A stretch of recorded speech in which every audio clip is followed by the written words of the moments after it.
저는 김지섭입니다. 경기문화재단 지원으로 방위코드 북이라는 기획을 진행하고 전시 중에 있습니다. 그 방위코드 북 전시의 내부 프로그램으로서 기획 대담을 진행하려고 합니다.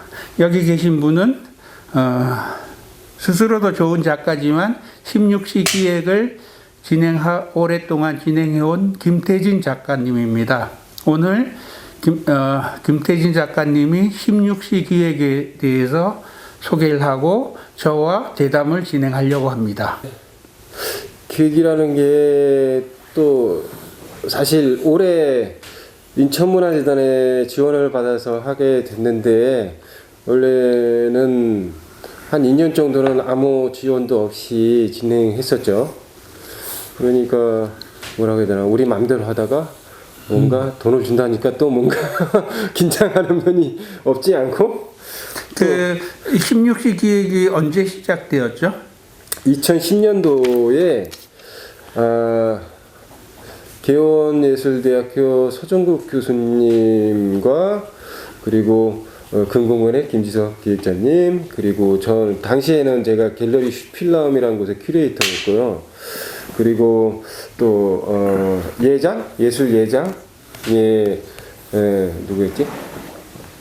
그분은 좀 나중에 했지만 어쨌든 스페이스빔의 원웅인, 그때는 편집위원으로 있던 원웅 작가님도 같이 했었고, 그리고 길달의 작가 인천 쪽에서, 그리고 이섬 작가 그때, 그리고 이현희 작가 뭐 등등 해가지고 몇 명이서 모여가지고 시작을 했죠. 그것도 단촐하게 서정국 교수님 연구실에서.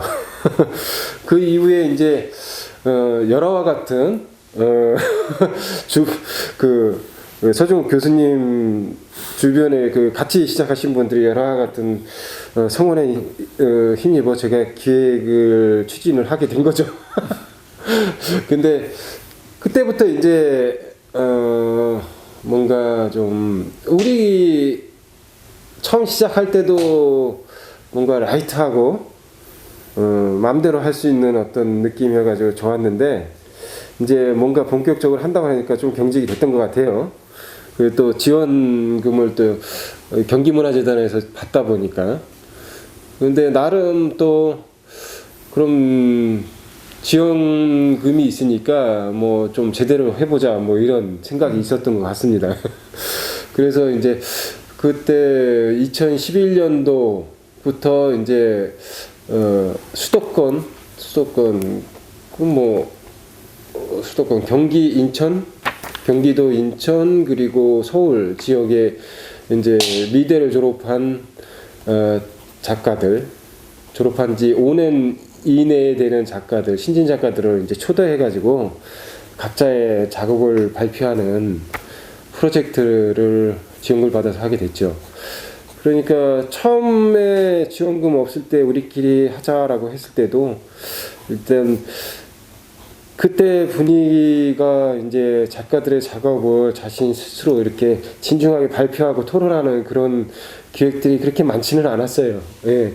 그리고 제가 갤러리에 있으면서도 작가들하고 이렇게 프로젝트를 많이 진행하면서 얘기를 나눈 그 재미를 좀 더 많은 사람과 느끼고 싶었던 게 있었던 거죠. 예. 근데 말했다시피 그 당시에는 그렇게 그런 분위기가 잘 조성된 건 아니라서 우리가 만들어 보자는 거였는데, 기왕이면은 이렇게 된 바에 세대 불문하고 장르 불문하고 어떤 지역에 얽매이지 않고 이렇게 좀 낯선 사람들하고 낯선 곳에서 진행하기를 추구했죠. 그래서 이제 그 신진 작가들을 한번 초대해서, 왜냐하면 그거는 다른 의미가 있는데, 왜냐하면 어떤 작품에 대해서 진지하게 고찰을 한다는 거는 사실 주로 이론가들이나 큐레이터들이나 뭐 이런 분들, 비평가들이 이런 분들이 하시던 분야인데, 그분들한테 소외되는 거는 사실 신진 작가들이 많죠. 왜냐하면 아직 어디를 튈지 모르는 사람들을 진지하게 고찰한다는 건 많은 에너지가 투입이 되거든요. 그래서 사실은 많은 신진 작가들은 거기에 소외되는 경우들이 있기 때문에 우리는 그럼 우리 동료이기 때문에 우리부터 이제 그런 리스크는 감당해야 되지 않냐라는 측면이 있었던 거죠. 예, 그래서 근데 이제 그때 서울 지역의 서울 경기 지역의 졸업생들을 각 학교에서 추천받고 그 사람들에게 작업을 소개하고 서로 함께 그 작업에 대해서 작업의 뭐 특징과 가치들을 찾아보는 기획들이 되면서 한 가지 16시 기획에 아주 특별한 부분이 생긴 것 같아요. 그 전에는 그냥 뭐 교육 프로그램도 함께 짜보고 작가들 작업도 얘기하고 또 뭐 전시도 하고 뭐 이런 식이었다가 프레젠테이션이라는 게 전면에 들어서게 된 실제 많은 작가 그룹에서 다양한 기획들이 있겠지만 그래도 16시 이제 제목을 설정하는 것도 아마 그런 틀에서 오후에 좀 편안한 시간에 따뜻한 햇빛 아래 편안하게 작업을 프레젠테이션하고 모든 작가들의 거기에 대한 느낌들을 공유해 보자라는 틀이 되었던 것 같아요. 그러면서 이제 김태진 작가님의 어떤 독특한 주장이고 개념이었던 프레젠테이션이 16시 기획의 중심 구조가 되지 않았나. 근데 이제 프레젠테이션이라는 뭐 단어들 보면 회사에서 뭐 새로운 기획을 발표하고 계획을 짜고 고객을 얻어내기 위해서 많이 사용하는 방법인데 미술에 있어서는 보통 전시라는 전형적인 형태들을 가장 뭐 중요시하게 되는데 이 프레젠테이션이라는 형태를 가져오게 되면서 뭔가 조금 무게중심이 바뀌는 이런 부분이 있는 것 같아요. 그래서 아마 16시 기획에 대해서 생소하신 분들에게는 이렇게 프레젠테이션 개념을 어떻게 설명을 해주는 게 그리고 뭐 회사에서 하는 프레젠테이션하고 전혀 다른 거잖아요. 그렇죠? 작업으로서의 프레젠테이션 이런 부분에 대해서 좀 설명을. 전통적인 발표 형식이라는 게 작가들이 자기의 창작물을 발표하는 형식이라는 게 전시하는 것이 있고, 근데 작가들이나 어떤 작가들이 사는데 하루에도 계속 작업을 하는 사람들도 있고, 그리고 매일매일 어떤 생각들을 집중하고 연구하고 그러면서 이제 전시로 이제 사회에 드러나게 되는 거죠, 사실. 예. 어떤 외부와 접촉이 생기게 되면서 현연한다고 저는 표현하는데, 그렇게 드러나서 보여지게 되는 거죠. 만약 아무도 못 봤다면 사실 그건 현연이라고 볼 수는 없겠죠. 그래서 그 드러나는 창구가 전통적으로는 전시였는데, 말했다시피 어떤 매일매일 작업하고 이런 과정들을 일종의 이렇게 컷해가지고 한 단면을 보여주는 방식이란 말이죠. 근데 어느 작업도 실제 그 기존 전시에서 이렇게 작업이 진행되는 과정을 커트할 정도로 솔직하게 드러내는 거는 좀 힘들었던 것 같아요. 전시는 보면 좀 완결시키고 작가로서의 자기 주장을 완성된 모습으로 그러면서 약간 여러 가지 치장도 있고 이게 순수한 작업 진행의 그 순간이라기보다는 완결된 발화의 형태인데 프레젠테이션은 조금 더 단면에 가깝지 않은가. 그렇죠. 그러니까 프레젠테이션은 어떤 흐름을 보여준다고 하는 표현이 난 것 같아요. 어떤 완결돼서 이렇게 패키지화 한다고 저는 표현을 하는데, 그 패키지화는 그거에 맞는 또 구조를 갖춰야 되거든요. 그렇기 때문에 완결성이 이제 중심에 자리 잡게 되는데, 사실 작업을 하는 창작자들의 입장에서는 언제 완결되는지도 잘 모르는 거거든요, 사실. 아예 평생 죽을 때까지를 어떤 완결점으로 작업하는 분들도 많죠. 옛날처럼, 그러니까 특히 자본주의와 미술이 결합함으로써 미술을 상품으로 아주 가치 있는 독특한 상품으로 취급할 때에는 매 순간 상품을 생산되지 않으면, 그러니까 각 작품마다 완성되어서 제시되지 않으면 그 갤러리나 이 유통 구조에 들어가질 못했었죠. 그쵸. 근데 요즘은 이제 그 부분에 대한 반성들이 있으면서 야, 내가 뭐 한 점 만들어서 상품 번호 붙여가지고 얼마 받고 이게 내 작업의 성과일 수 있는가? 내 삶 전체로서 이뤄내는 기획들을 하는 작가들이 생기기 시작했고, 거기에는 또 뭐 어떤 사회 비판적인 자본주의적 사회 비판적인 면도 있는 거죠. 그게 어떤 완결성이 가지고 패키지화 됐을 때 소유권 주장이 가능하게 되는 뭐 이런 그렇죠. 부분에서 이제 그게 이제 어떤 투기의 대상이 되고 뭐 돈 세탁의 방법 수단이 되고 이런 것들이 이제 어떤 자본주의 사회의 극단을 보여주는 면들이 많기 때문에 예. 근데 사실은 장작물만 자체로만 봤을 때는 어느 시점에서 이게 현현되는지 그렇지 않은지에 대해서는 참 따지기가 힘든 부분이 있어서 좀 더 그 흐름, 그러니까 스펙트럼이 넓어졌다고 봐야 되나?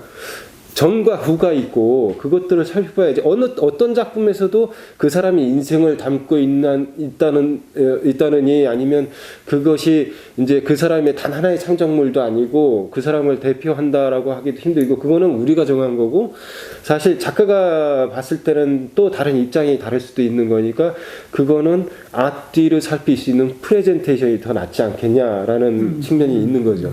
왜냐하면 프레젠테이션에서는 좀 더 폭넓은 원인이라든지 출발부터 어느 시점까지 작가가 어느 정도 선별할 수 있기 때문이죠. 예.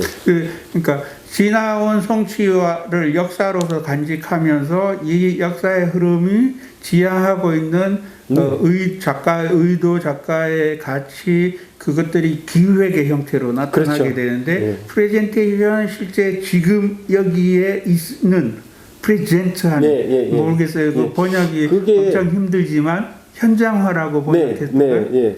그 현존이라고 하는데 프레젠스로 하면 현존인데 그러니까 그게 어떻게 여기에 등장해서 나타나게 되느냐라는 문제거든요. 근데 아까도 말했듯이 창작물이라는 게 어떤 흐름에 어떤 흐름에 있는 거고 거기에서 언제 등장하게 되느냐라고 하는 거는 작가가 어느 정도 컨트롤하는 점이 있어야 된다는 거죠. 자기 기획으로서. 예. 그랬을 때는 이게 여기서 등장했을 때 그냥 등장하는 게 아니라 그 이전과 그 이후를 모두 내포하면서 등장을 하게 된다는 거죠. 그러면서 지금 그 등장한 상태를 프레젠테이션 하게 되는 거죠. 예. 그러니까 그렇게 봤을 때는 여기서 중요한 거는 창작자가 이걸 등장시키는 그것을 스스로 조절하고 편집하는 재구성이 항상 들어가야 된다는 거죠. 그렇죠. 예.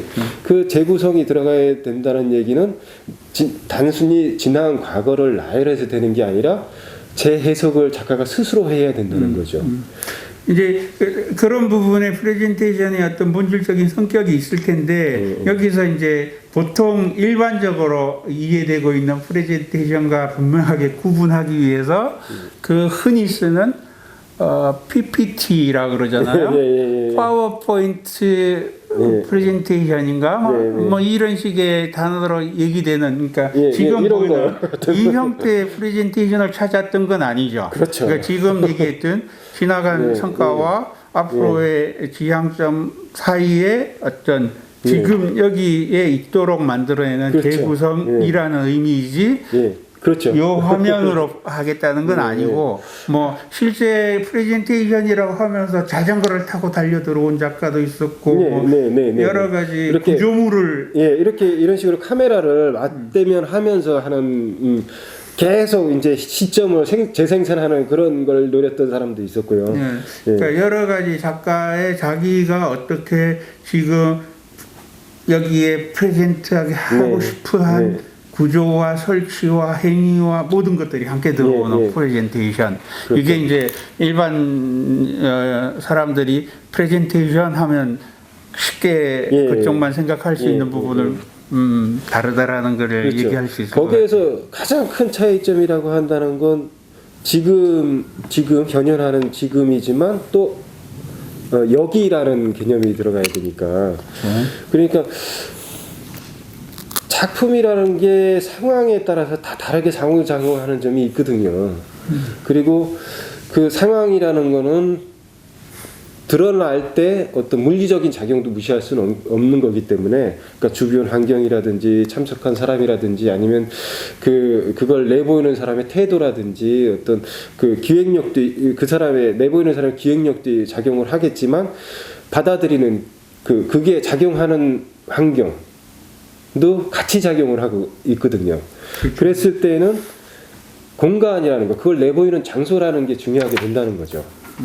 그랬을 때 그 장소라는 게 여기일 수도 있고 저기일 수도 있고 뭐 그건 정하기 나름이지만 그거를 기존의 프레젠테이션 방식에서는 자기가 결정하지 못한 부분이 있었다는 거죠.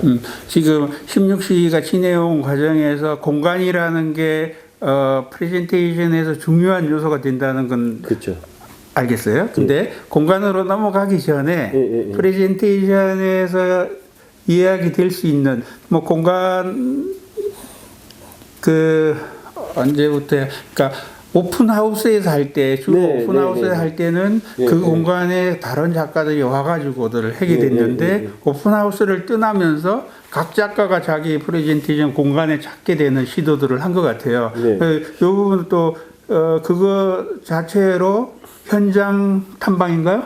네, 그 네. 형태로 주목돼야 될 부분이기 때문에 조금 논의를 뒤로 미루고 그러면은 그 프레젠테이션에서 진행 얘기하셨잖아요 지금. 예. 그 일종의 작가가 프레젠트하게 하기 위한 재구성에 의한 주장과 그리고 또 프레젠테이션 혼자 전시하는 작가가 혼자 자기 마음대로 다 끝내버리는 게 아니라 참가자들의 개입이 있는 거죠, 그죠? 그렇죠. 이 부분에 대해서 조금 더 천착을 해보면 네. 어떨까요? 그러니까 사실 상호작용이라는 건 내가 얘기를 어떤 기획이나 의도를 가지고 얘기를 하지만 아까도 말했듯이 그 주변이 상호작용을 해서 사실 그 사람의 머릿속에 있는 이 현현시키는 이거는 그걸로서만 존재하는 게 아니라 주변과 같이 해서 존재하게 된단 말이죠. 그러니까 때와 장소에 따라 그것을 보는 사람, 받아들이는 입장에 따라서 다 달라진다는 얘기죠. 그렇죠. 예. 이 질적인 특질 자체가 변하게 된단 말이죠. 그걸 바라보게 되는 비전, 이걸 어떻게 바라봐야 되는지에 대해 그 본질적인 핵심들이 바뀌기 때문에 상호작용하는 사람들을 무시할 수가 없다는 얘기죠.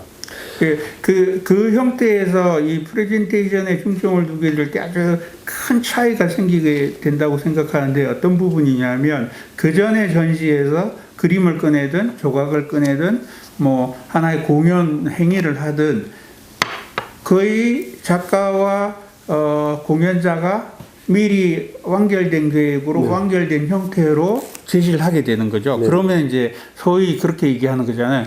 완성된 작업에서 받는 어떤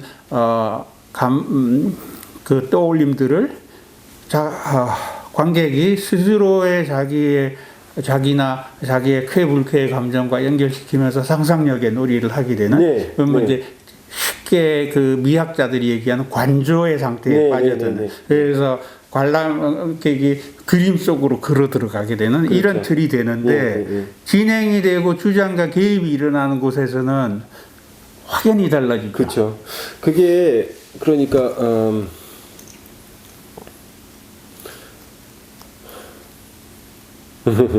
이게 좀 생각이 이전에 많이 정리했던 것들이라 이걸 지금 당장 어떻게 정리해야 될지 참 난감한데 그러니까 그 부분들이 기존의 전통적인 작품에 대한 관념하고 조금 차이가 있는 게 여기에서 프레젠테이션이라고 하면서 이거 작품을 전현시킨다. 이 작품이 사실 전통적으로는 그래서 이 매개로 그걸 관찰하는 사람, 관조하는 사람의 어떤 내적 작용에 중심을 많이 둔단 말이죠. 그래서 사실 이거는 그 내적 작용을 위한 일종의 대상이 되어 있는 거거든요. 이거 자체로 창작자하고 분리될 수도 있어요, 그때는. 창작자의 산물이지만 그 자체로 존재하게 되는 어떤 진짜로 작품이란 성격을 갖게 되거든요. 그러니까 이런 어떤 물체들처럼 어떤 대리물적인 성격을 갖게 되는 거죠. 근데 여기서 프레젠테이션에서 주장한 게 개입이라는 게 이걸 조금 더 다른 차원에서 얘기할 수 있지만 이걸로 봤을 때는 이 창작자가 분명히 여기서 그걸 기획하고 의도한 그것이 주장이라고 한다면은 여기에서 그걸 통해서 받아들이고 저게 또 자기 나름대로 자기 내부에서 어떤 작용을 해서 그걸 수용하고 그걸 향유하는 전 쉽게 소비자라고 얘기하는데 어떤 향유자에서 입장에서는 사실 그 창작자의 그 기획이 아닌 다른 것이 될 수도 있는 거거든요. 그렇게 봤을 때는 작품은 완성된 어떤 개체로서 존재하는 독립적인 게 아니라 일단은 그 작용을 위한 통과물을 위한 창인 것뿐이에요. 그러니까 작업은 핑계고 그 소통을 위해서 존재하게 되는 거죠. 사실은 그 작용, 창작자의 어떤 주장이라는 기획의 부분과 그러니까요. 그거를 향유하기 위한 그 소통 속에서 일어나는 어떤 문답과 거기에 생기는 일치와 괴리 사이에 생기는 긴장과 즐거움들이죠. 그렇죠. 예. 그리고 실제 이제 아까 얘기했을 때 결과물을 꺼낼 때는 어떻게 보면 결과물을 꺼냄으로써 전시로 완결시켰던 것에 비해서 프레젠테이션이란 진행 과정으로 옮겨오게 되면서 감각적으로 드러나는 건 그냥 표피가 돼버리는 거예요. 그렇죠. 그 표피에 빠져들려 그러면 진행자가 그 빠져드는 사람을 탁 깨워. 그리고 진행자도 결과물로 드러나는 것보다도 그 속에 자기의 역사와 지향점 이런 것들을 그러니까 그 내용으로 관객들을 끌어갈 수 있는 기회가 생기는 것 그렇죠. 같아요. 그렇죠. 그렇게 됐을 때는 이제 이 작품이 여기서 머무는 게 아니라 또 다음 단계로 업그레이드 될 수도 있는 거죠. 그 자리에서. 그렇죠. 예. 그러다 보니까 생기는 현상들이 이제 기획자보다 작가보다도 투자하는 작가보다 옆에서 더 막 시작되기 시작하면 막 작업이 그렇죠. 산위로 가. 그렇죠. 거기에서 창작자들의 프레젠테이션이라는 게 더 어려운 점이 생기게 되는 거죠. 어떤 특정한 출발과 목적지를 정해두고 가는 게 아니기 때문에 거기 일반 회사나 기업에서 하는 프레젠테이션하고는 굉장히 분명하게 양상 자체가 다르죠. 예. 그러다 보면은 뭐 부작용도 많이 생깁니다, 사실. 예. 예. 작가는 하나도 못 배워가고 관찰하는 사람만 다 얻어가는 뭐 이런 현상도 생기는 거죠. 그 16시에서 가장 특징적인 요소를 결정했던 게 프레젠테이션이라는 개념이었고 그게 단지 PPT를 하는 이렇게 화면으로 계획이나 기획을 소개하는 것들이 아니라 그 작가의 성취와 지향점 그리고 지금 여기에 드러나는 것들을 현장에서 있는 에너지로서 그러니까 함께 소통함으로써 미술의 가능한 영역들을 상당히 거기에서 가장 큰 난점이 그거였어요. 그러니까 그런 바탕을 깔고 가고 있는데 사실 그 통념이라는 게 너무 무서운 거죠. 그러니까 전시라는 게 있어야 된다.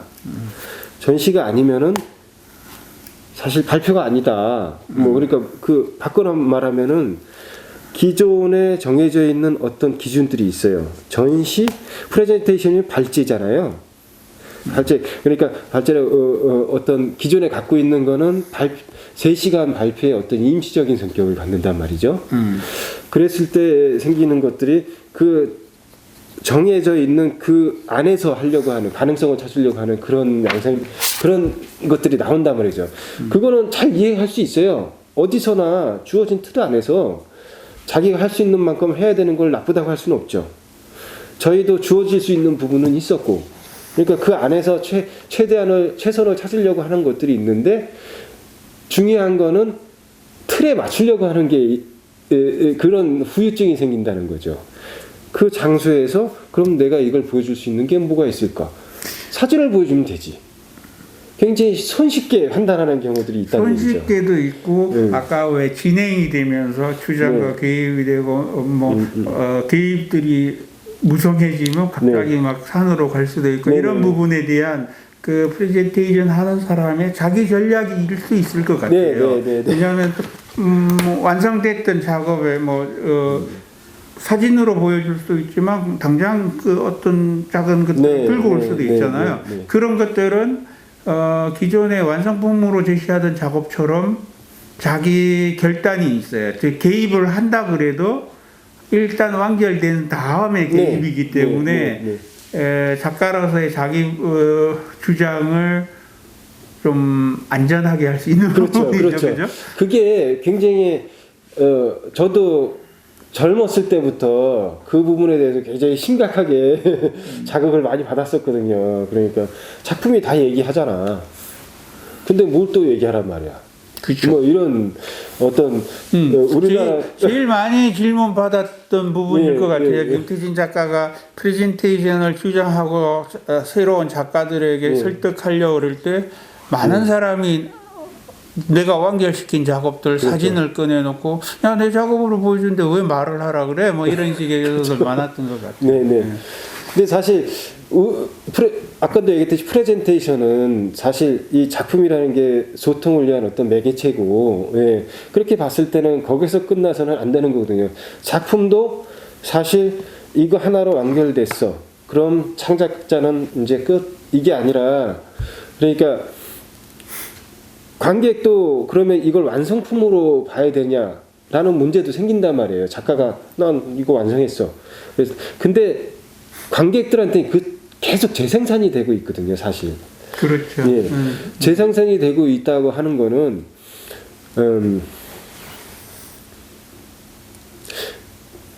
계속 재탄생되고 있다는 거죠. 예, 어떻게 보면 미술이라는 게 완결될 수 없는 존재일 수 있는 그렇죠. 거죠. 그러니까 예, 예. 그 미적 체험의 본질은 어느 누구든지 스스로가 주체가 되어서 내가 받아들일 수 있는 대상으로부터의 자극을 내 쾌, 불쾌 감정 네. 속에서의 상상의 놀이 그리고 그 과정 속에서 발견하게 되는 심적 능력들의 뭐 즐거움 뭐 이런 식으로 생각을 한다면 완결된 고호의 그림 수억짜리 네. 그거하고 아무 관계없는 그걸 그렇죠. 보고 아 하고 느끼고 새로운 상상력의 놀이를 시작하는 그 시점에 아마 작업에 네. 대상물이 작업이 되는 순간인 예, 것 같아요. 예. 그런 면에서 프레젠테이션이 고착되고 어떻게 보면 심하게 얘기해서 완결되어서 죽어버릴 수 있는 작업을 네. 살려내는 출발점을 그러니까 그게 이제 핵심인 거죠. 생생하게 하는 거. 그렇죠. 예. 그거는 이 사람이 계속 작업을 해야 된다는 거죠. 보는 사람이. 수용자가 계속 작업을 해서 그러니까 작가가 뭘 던져놓든 어쨌든 그 작업이 계속 일어나서 이게 과거에 완성해 놓은 게 아니라 현재로 다시 가져오기 위해서 계속 재해석돼서 다시 작업돼서 생생하게 다시 태어나야 된다는 거죠.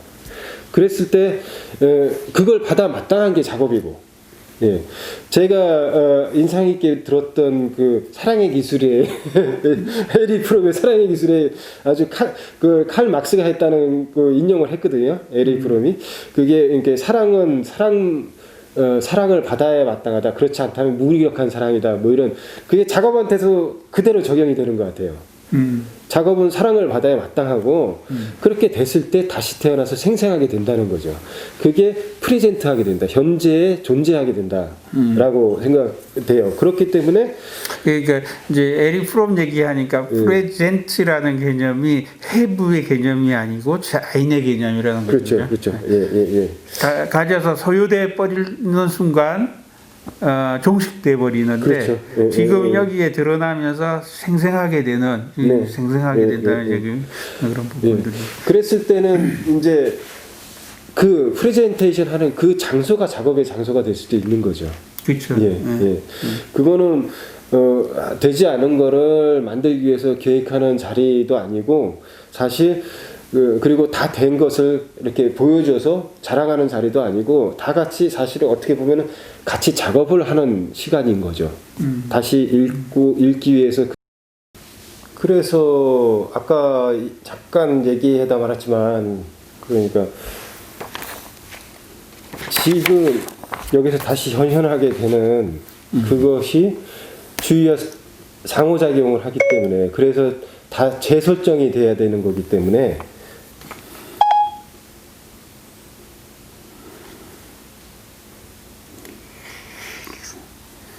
네. 시리가 시리 뭐 이런 단어를 들은 거예요. 지금 중간에 기계도 요즘 살아 있어서 끼어들었네. 그렇게 됐을 때 그럼 그 주변이라는 게 강조가 되는 거죠. 그 환경이라는 게. 그러니까 이 작업을 작가가 기획하고 발표하는 그 의도와 그것을 수용하고 받아들이게 되는 그 주변. 그랬을 때 그 환경이라는 게 강조가 되기 때문에 그러면은 그 환경에 따라서도 이 질적인 변화가 생긴다라는 의미에서는 어떤 그 장소, 어디서 하게 되느냐가 또 강조가 되게 되는 거죠. 이제 여기도 보면 벌써 막 의미심장한 말들이 막 튀어나오는데 이제 미술을 아까 자본주의 미술 얘기했지만 대상물로 보고 상품으로 봤을 때 하고 환경으로 보는 거 완전히 달라지는 거거든요. 대상은 물론 어느 공간 속에 있지만 공간에는 중성적으로 빼죠. 화이트 큐브가 그거잖아요. 네, 그렇죠. 감각 자극에 중성화시킨 그렇죠. 공간이고 그 안에 놓인 오브제 대상 작품만이 의미 구성하게끔 그래서 대상이 중점이 되게 하는데 여기서 이제 프레젠테이션 하시면서 환경이라는 개념으로 넘어가게 되는 이 부분도 아주 심각하고 큰 거예요. 그죠? 그렇죠. 거기에서는 이 작품을 수용하는 태도에서도 굉장히 차이가 나는데 그러니까 그것을 어떤 작품을 봤을 때 거기에 몰입하고 그 세계 그 프레임이라든지 어떤 결과물로 보여진 그 세계에 몰입해서 빠져들어서 자기 나름대로 내부에서 재생산하게 되는 그거를 최적의 조건을 갖춰야 되는 게 방해 요소가 없어야 되는 거죠. 그걸 그렇죠. 방해하는 요소가 없어야 되는 거죠. 그랬을 때 환경이 화이트 큐브가 되는 거죠. 예. 그 주변에 아무것도 없으니까 그것 말고. 근데 프레젠테이션이라는 거는 상호작용이 중요하기 때문에 그 외부 모든 것이 어떤 방해라고 규정될 수도 있지만 그게 작용한다라고 볼 수도 있는 거거든요. 그랬을 때는 여기서 꺼내 나오는 그 자체에서 끝나는 게 아니라 그 다음이 더 중요하게 되는 거거든요. 사실. 그래서 어떻게 변하게 되느냐가 중요하게 되기 때문에 거기에서 어디다 꺼내 놓느냐라는 걸 만약 작가가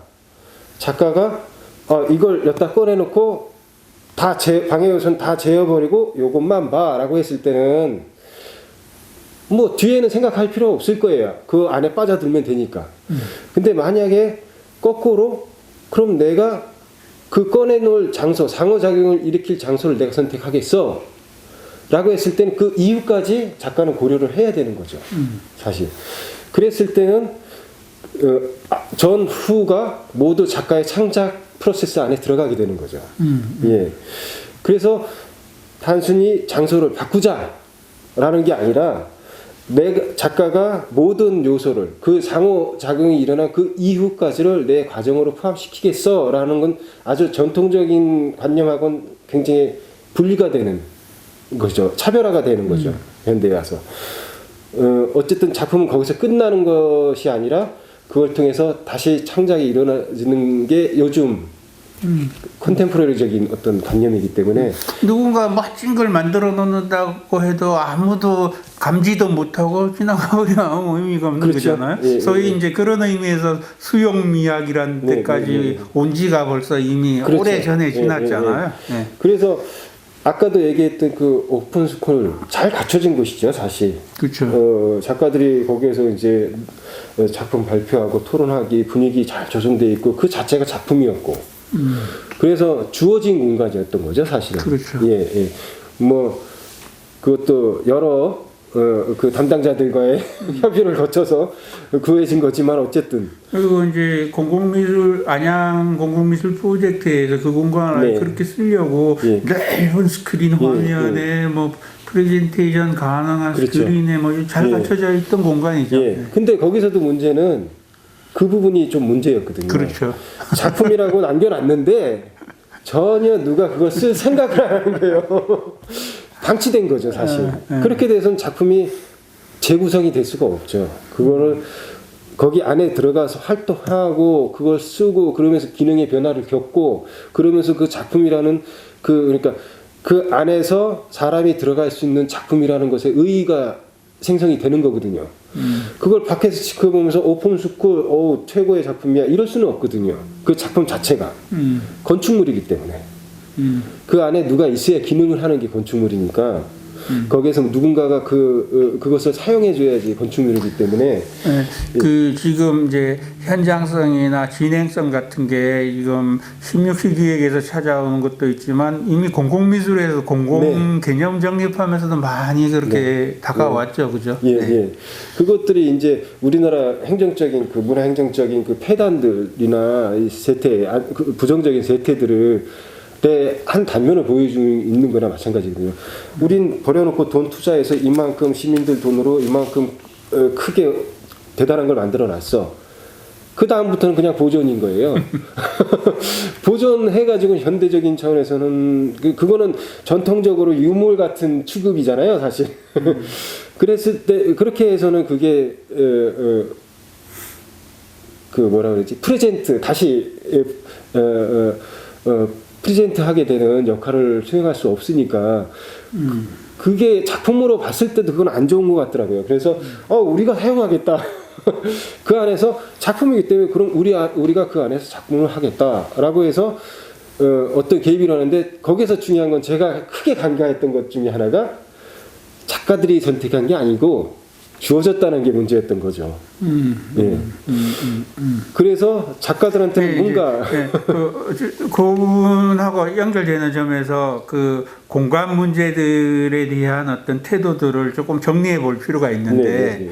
그러니까 기존의 미술관이라는 공간을 제일 네, 먼저 네. 기준으로 볼 수 있겠죠, 그죠? 미술관이라는 거는 보면 나는 화이트 큐브라는 성격을 의미 구성을 하지 않는 공간 속에 미술 작품이 자기 주장을 할 수 있게끔 하기 위해서 쓴 전략이 액자와 자대예요. 네네네. 조금 더 높이 해놓고 액자를 넣음으로써 이거는 끝난 작업입니다. 더 이상 구설되지 그렇죠. 않습니다.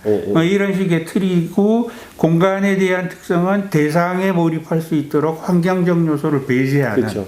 근데 이제 거기에 대한 반성으로 공공장소에서 미술, 그리고 뭐 퍼블릭 아트, 실제 커뮤니티 아트, 뭐 이런 식의 개념들이 진행돼 왔죠. 그러면서 이제 미술관에서 공공장소, 뭐 그게 자연장소든 뭐든 하여간 여러 사람이 함께 다가올 수 있는 공간을 공공장소라 그러는데 거기에 김태진 작가님이 얘기한 환경으로의 전환이 있는 거죠. 그러니까 그 공간은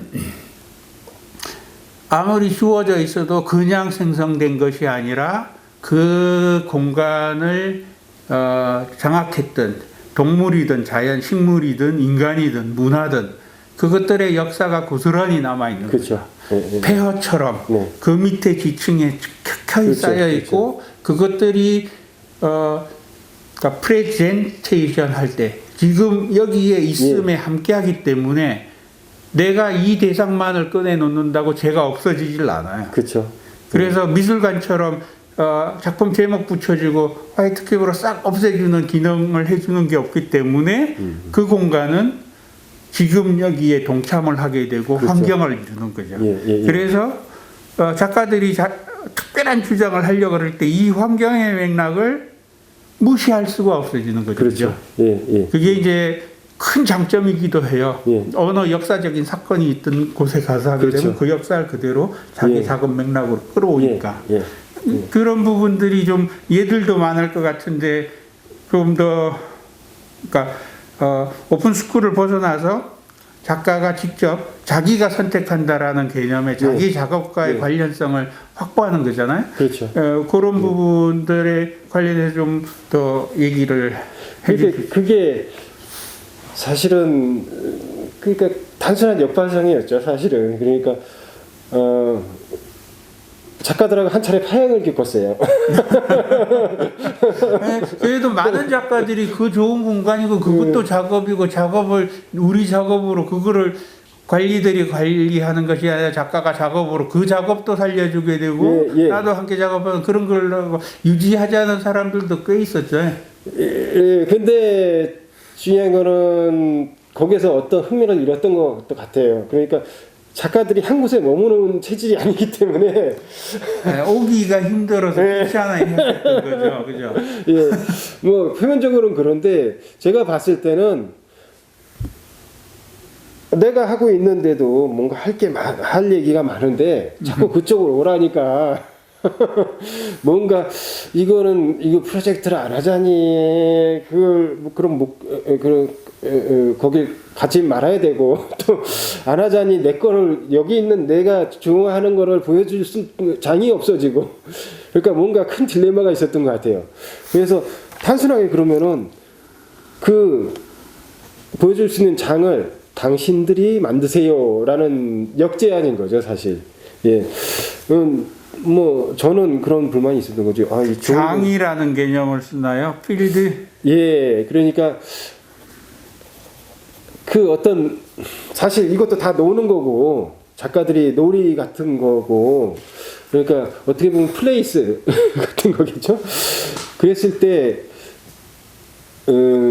왜 거길로 다 모여야 되는지 예, 그러니까 제대로 전달이 안 된 것 같아요. 예, 왜 그런 그 방치된 곳에 작가들이 내가 뭐하러 거기라는 어떤 그런 게 있는 것도 같고, 그러니까 그 공공미술 그 저기에서 장면들 공공미술이나 커뮤니티 아트 이런 문제 의식들이 다 갖고 있는 건 아니거든요.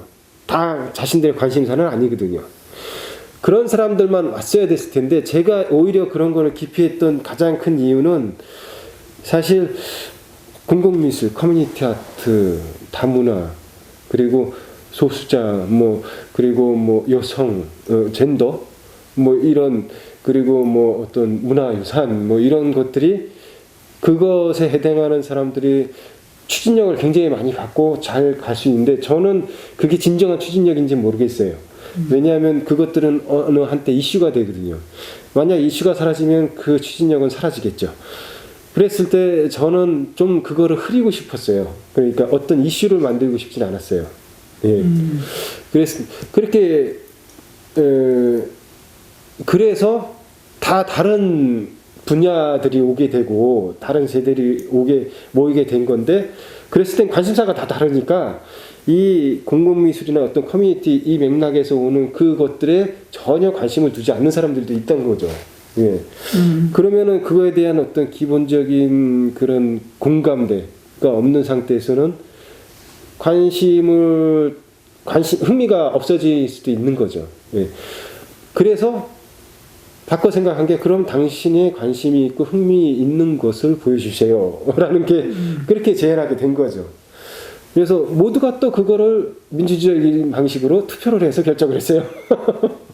이렇게 뭐라고 해야 되나 이렇게 제비뽑기처럼 그것도 약간 퍼포먼스처럼 이제 각자가 자기가 원하는 장소를 찾는 것이 다가오게 된 게 장소가 우선이 아니라 관심 있는 그렇죠. 것을 보여주시고 예. 각자 개인의 관심이 있는 각자 개인이 중요하다라는 것을 보이기 위해서 네. 아예 그 환경 자체가 프레젠테이션과 연결해서 그것의 환경으로서 네가 제일 흥미 있는 장소를 선택하게 되는. 그렇죠. 예. 그러니까 어떤 장소가 먼저가 아니고 작업이 먼저인 거죠, 사실은. 예. 예. 그래서 이제 지금 그 작업이 먼저이면서도 작업이 내가 하고 싶은 것이고 작가가 관심 있는 것일 텐데 네. 그것은 하나의 장을 이루고 있고 환경까지 포함한 지금역이라는 개념으로 네. 엮으면서 그러니까 작가가 만들어내는 작업만이 아니라 장소까지 그렇죠. 자연스럽게 들어왔다. 네. 근데 여기서 이제 장을 얘기할 때 김태진 작가 개인 작업에서 늘 주장하는 압솔루테 프리바테 슈페레라는 절대적인 사적 영역. 이게 지금 영역 개념인 것 같거든요. 네네네네. 너무 개인 자기 작업 가치를 공공기획에다 갖다 넣어버린 거 아니에요? 그러니까 장과 영역과 환경과 프레젠테이션이 실제 굉장히 중요한 의미 고리로 연결이 되는 것 같아요. 이게 그러니까 이게 프레젠테이션하고 아까 얘기했던 그 공간에 대해 이 부각되게 된 것과 맞닿는 건데, 그래 프레젠테이션 내가 내 작업을 꺼내 보이는데 그러면은 그 작업에 나오게 된 그 바탕이 뭘까라고 봤을 때는 그 사람의 여기 있는 것만 있는 게 아니니까, 그러니까 그것도 모든 시공의 어떤 작용들을 통해서 나오게 된 거고, 그랬을 때 이 작업만 보고 판단하는 것보다는 이 사람의 어떤 작업관을 보기 위해서는 사실 그 밑바탕에 토대가 되어 있는 것도 봐야 되지 않냐라는 거죠. 예. 그랬을 때는 그게 어디서 출발했느냐? 그러면 당신이 관심사가 어디에 있는데 그럼 거기에서 출발을 하게 됩니다. 그럼 그 관심사까지 프레젠테이션 영역에 두자라는 어떤 전략이 있는 거죠, 사실은. 그러니까 앞뒤 전후를 보는 어떤 스펙트럼을 보는 프레젠테이션에서 그러면은 당신이 원래 선택하고 출발하고, 그러니까 나고 자란 곳 쉽게 말해서요. 네. 그 작품이 나고 자란 곳까지 가야 되지 않냐. 그리고 그것을 당신이 선택했고 당신이 구성하는 거기까지 프레젠테이션 돼야 되는 것이 아니냐라는 거죠. 그래서 어떤 거기서 중요한 게 단순히 그 장소에서 난 여기에서 작업을 출발했습니다 하고 그 장소를 보여주면 되는 게 아니라는 얘기죠. 재구성이 다시 들어가야 된다는 거죠. 프레젠테이션으로서. 그랬을 때 한 가지 사례가 어떤 유명한 작고한 작가의 작업실을 그대로 옮겨와서 전시한 경우가 저한테는 되게 실망스러웠다는 거, 그런 예가 있어요. 그 장소를 그대로 갖다 보여준다고 해서 생명력을 얻고 그 작가의 작품관이 거기에 드러나지는 않는다는 거죠. 그랬을 때는 작가가 그 어떤 토대를 보여주기 위해서는 이 토대조차도 다시 작업으로서 창작으로서 재구성이 돼야 된다는 거죠. 예. 실제 이제 그 각 작가들의 작업 방식들은 뭐 너무 다양할 테니까 네. 이렇게 법례화할 수는 힘들겠지만 네. 장소하고 연결했을 때 장의 개념과 프레젠테이션이 바로 연결된다는 부분이죠. 네. 그 작업의 바탕은 시공의 장이다, 이런 네. 부분이 그대로 네. 연결되는 것 같아요. 네. 근데 실제 이제 장소를 얘기할 때 아까 우리가 미술관에 대해서는 약간 얘기를 했지만 네. 그 이후에 그 장소에 대한 실험들이 많아지면서 대지 미술에서부터 네. 공공미술에, 그리고 어떻게 보면 정치적인 참여 미술까지 네. 그랬을 때 장소 특정성이라는 개념들이 아주 네. 중요하게 네. 그리고 뭐 유토피아, 헤트로토피아, 뭐 토피아 개념 바로 연결되는 것 같은데 지금 이제 실제 그 작가마다 일반화할 수는 없겠지만 많은 경우가 그럴 것 같아요.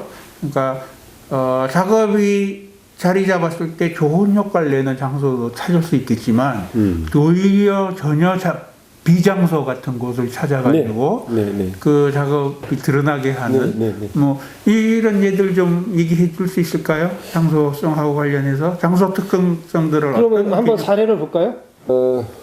이 작가 같은 경우는 여행을 많이 다니는 작가죠. 백패킹이라고 하나요? 요즘 보니까 많이들 하더라고요. 그러니까 이 친구 같은 경우 많이 다니는데 이제 구럽도에 대해서 작업을 시도하려고 했어요. 그러니까 우리가 이제 인천이라는 어떤 범위적인 바운드를 정해놓기 때문에 예, 그 안에서 그것도 뭐 중요한 점인데 어쨌든 그 안에서 이제 이 친구가 인천 출신이고요. 예. 그러면서 전국을 다니지만 어쨌든 구럽도라는 곳에서 어떤 자기하고의 어떤 유사점이 있었나 봐요. 예. 그 폐헤어, 구럽도의 폐허를 이제 모티브로 작업을 하고 싶었는데 사실 그러니까요. 구럽도 그 사진들 이렇게 소개한 것들 보면 묘한 폐허 속에서 남아 있는 잔재들이 얘기하고 있는 어떤 강약함 같은 게 있었던 것 같아요. 그러니까 그냥 해변이거나 아니면은 그냥 보통 마을이었으면은 그렇게 낯선 느낌이 안 들었을 거예요. 근데 아무도 없는데 어떤 약간의 흔적들이 있는 것들이 뭔가 강렬하게 얘기를 하는 것 같아요. 이 작가 같은 경우도 그런 부분에 반응했던 것 같고요. 그리고 그러면서 어떤 뭔가 감정적인 자신의 상태하고 어떤 그런 공명이라고 하죠. 예, 레지넌스가 일어났던 것 같아요. 그래서 그걸로 프레젠테이션을 하고 싶었는데 사실 프레젠테이션 요건으로서 갖춰지지는 않죠. 우리가 가서 볼 수는 없으니까. 예, 가서 할 수도 있었는데 사실 그럼 우리밖에 못하는 거니까. 예, 그래서 집중했던 이제 그걸 이용한 거죠. 그 인터넷이나 통신수단을 네. 이용해서 그 작가는 거기에서 보여주고. 예, 저희는 그 작가 관심 있는 그 폐허라는 부분에 대해서 인천에 폐허가 대단히로 있는 곳이 또 있거든요. 전도관이라는 곳인데 전도관 그 일대가 폐허로 많이 남아 있어요. 거기에서 이제 모티브가 된 게 이제 기사 같은 경우 거기에서 노숙자가 시체로 발견되는데 한참 죽은 지 한참 후에 발견되고 뭐 이런 것들 이런 사건들이 계기가 된 거죠. 그랬을 경우에 이제 그 작가의 개별 작업으로 넘어가기는 힘들지만 지금 얘기하고 있는 장소, 네. 그리고 장소가 어떤 장을 형성하는, 네. 그리고 그것이 작업의 바탕이 된다. 그렇죠. 그렇죠. 구롭도라는 곳과 구롭도만 그런 게 버려진 파시의 시장으로서 그렇게 되는 게 아니라 실제 니들이 살고 있는 전도관도 그렇죠. 폐허로서 이런 네. 부분이 도시 속에도 있지 않냐. 그러면서도 멀리 소통하면서 더 이상 거의 무인도가 돼버린 섬과 도시 속에서의 뭐 뭔지 모르는 그게 예. 폐허가 주제인지 뭔지 모르는 하여간 환경 상태를 만들어낸 그렇죠. 그렇죠. 그런 부분에서 지금 장소 탐방으로서 얘기됐던 16시의 시도에 굉장히 좋은 네. 뭔가 이미 뭐 작업은 어떤지 모르지만 발언력이 생기고 긴장감이 생기는 것 같아요. 여기에서 그래서 그런 것들이 장점이 뭐냐면은 어떤 창작자가 선택한 장소가 단지 장소가 아니라 거기에 어떤 테마가 있다는 거죠. 그렇죠. 각 작가의 테마들이 있죠. 근데 신기하게도 작업이 먼저임에도 불구하고 작업의 그 어떤 관심사, 폐허라는 기능을 다 하지 못하고 남아 있는 어떤 방치된 것들 그런 것들이 거기에서 인천에서 평생을 한 사람도 몰랐던 것들이라는 게 되게 흥미로운 점인 거죠. 그러니까 어떤 자기의 관심사가 먼저이지만 그 관심사가 그냥 나온 건 아니라는 거죠. 드디어 관심사로 결과물로 만들어낸 건 너무 인위적이고 왜곡될 수 있는데 실제 그게 나온 이제 김태진 작가님이 쓰는 절대적인 사적인 권역이든 장이나 이런 환경 개념들이 아주 중요한 것 같아요. 그리고 환경 자체는 지금 이 그룹도 같은 거 그 환경으로 너무 강해요. 아주 뭐 즐거운 시도였고 좋은 작업으로 성장하기를 기대하지 않을 수가 없죠. 그렇죠. 그런 면에서 지금 이제 16시 기획에서 프레젠테이션의 지금 여기를 확보하기 위하여 대상물만이 주장되는 게 아니라 그것이 포함된 환경까지 다 들어오게 되면서 공간 개념 그리고 각자 작가가 자기 관심사가 태어나게 된 그 시공의 장들을 선택하게 되는 이 부분에 이제 16시를 매력적으로 만든 거죠. 그렇죠. 그러니까 그게 어떤 그건 네 관심사잖아. 가 아닌 거죠. 처음부터 그거는 그 사람이 살고 있는 곳에서 영향을 나온 거고. 그냥 네 관심사라고 하기에는 이 시대와 이 사회를 공유하는 어떤 보편성 같은 게 있어요. 있어요. 다들 엉뚱한 짓만 하는 작가임에도 불구하고 작가가 관심을 갖게 되는 그 바탕을 이룬 데 그게 있는 것 같아요. 그렇죠. 그래서 어디를 선택해도 가능해.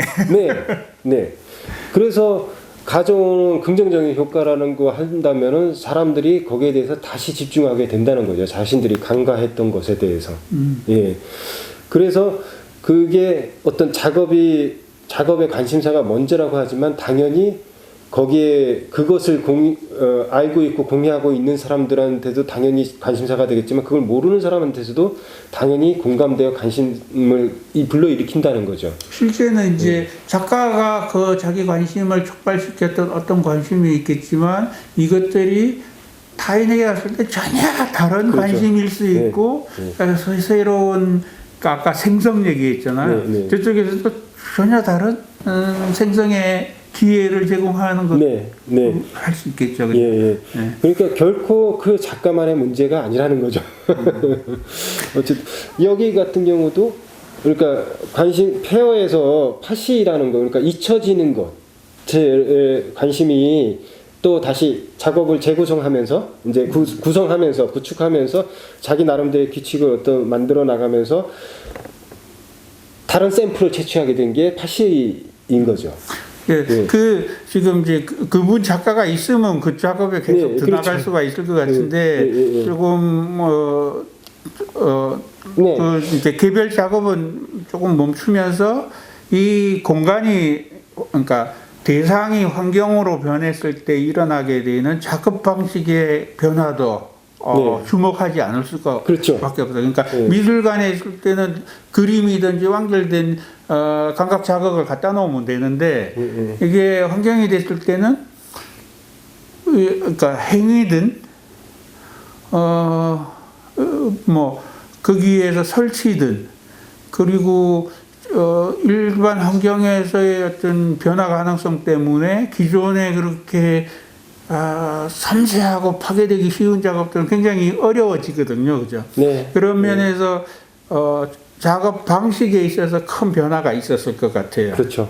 그런 부분들을 좀 현장 탐방을 하게 되면서 나왔던 틀들로 그래서 상의됐던 것들이 어떤 것들이 있는지. 솔직히 말해서 짧은 시간에 요약하기는 정말 어려워요. 왜냐면 이 작가에 대한 그 얘기를 나눴던 거 분량으로만 따져도 한 60페이지 되나? 그러니까 그게 많은 내용적인 맥락들이 있는데 그 중에서도 일단 작업하면서 그 장소 때문에 바꿔야 되는 것들이 굉장히 많았어요. 게릴라전이 된다는 얘기죠. 쉽게 말해서. 임시성과 뭐라 그러지? 불안전성 때문에 선택하는 작가들의 전략들이 대부분 굉장히 그러니까 게릴라식 치고 빠지는 전략들을 선택할 수밖에 없게 될 수도 있다는 거죠. 그게 기존에 그런 것들이 그러니까 지금 프레젠테이션에서 환경을 끌어들이면서 어떻게 보면 피할 수 없이 생기게 되는 그게 근데 충분히 장점으로 사용할 수도 있고 굉장히 단점으로 작용할 수도 있는 부분이죠. 요즘같이 현대미술이 다양성이 있는 곳에 그리고 또 기존의 것과 다른 것들이 주목되고 평가되는 상태에서는 좋은 시도이죠. 그리고 그런 면에서 지금 16시의 시도 때문에 작업의 방식까지 어떻게 변화하게 됐는지를 관찰해 보는 게 16시 기획의 어떤 성과나 아주 중요한 부분인 거예요. 그게 제가 16시를 원래 이렇게 추진하면서 가장 중요하게 생각했던 부분 중에 하나가 그거거든요. 그러니까 어떤 특수하다 판단되어진 어떤 공간들, 박물관, 미술관, 뭐 어떤 아카이빙 장소, 뭐 이런 것이 아니라 생경한 장소. 그러니까 거기에선 이런 것이 있을 거라고 예상하지 못하는 장소에 어떤 것이 그런 장소가 문화적으로 전용되는 것들이 중요한 거는 사실 작가의 어떤 의도가 있고 그것이 창작물로서 구축이 되고 자기 규칙이나 어떤 메커니즘에 의해서 돌아가게 되고 이런 것들을 창작자가 아무리 만들어 놓고 그것은 그걸로 프레젠테이션이 끝나는 게 아니라 프레젠테이션은 자꾸 재설정이 돼야 되는 거기 때문에 거기 그 자체가 어떤 새로운 작업들을 만드는 프로세스이기 때문에 그 작가의 의도는 작품에서 보여지게 되겠지만 그게 드러나는 순간은 그 작가의 의도만을 머무는 게 아니라 사회적인 성격을 띠게 된다는 거죠. 왜냐하면 그것들이 공동으로 모든 것들이 작용하기 때문에. 그리고 이 관심사는 그 토양, 토대, 그 장소의 토대가 모두 들어가 있고 또 이것이 모두한테 관심이 될 수 있는 부분이기 때문에 작가가 내 작업을 여기다 현현시킨다라고 하는 그걸로 끝나지 않는다는 건 또 하나의 그 숨겨진 사회적인 메시지 때문인 거거든요. 그렇게 봤을 때는 어떤 창작의 내용이라는 게 창작자가 컨트롤하지 못하지만 모두가 관심 있어 하는 또 하나의 메시지가 이중으로 내포가 될 수가 있다는 거죠. 예. 그랬을 때, 예, 그래서 만일 그 현장에서 작업이 끝나지 않는다면 또 어떤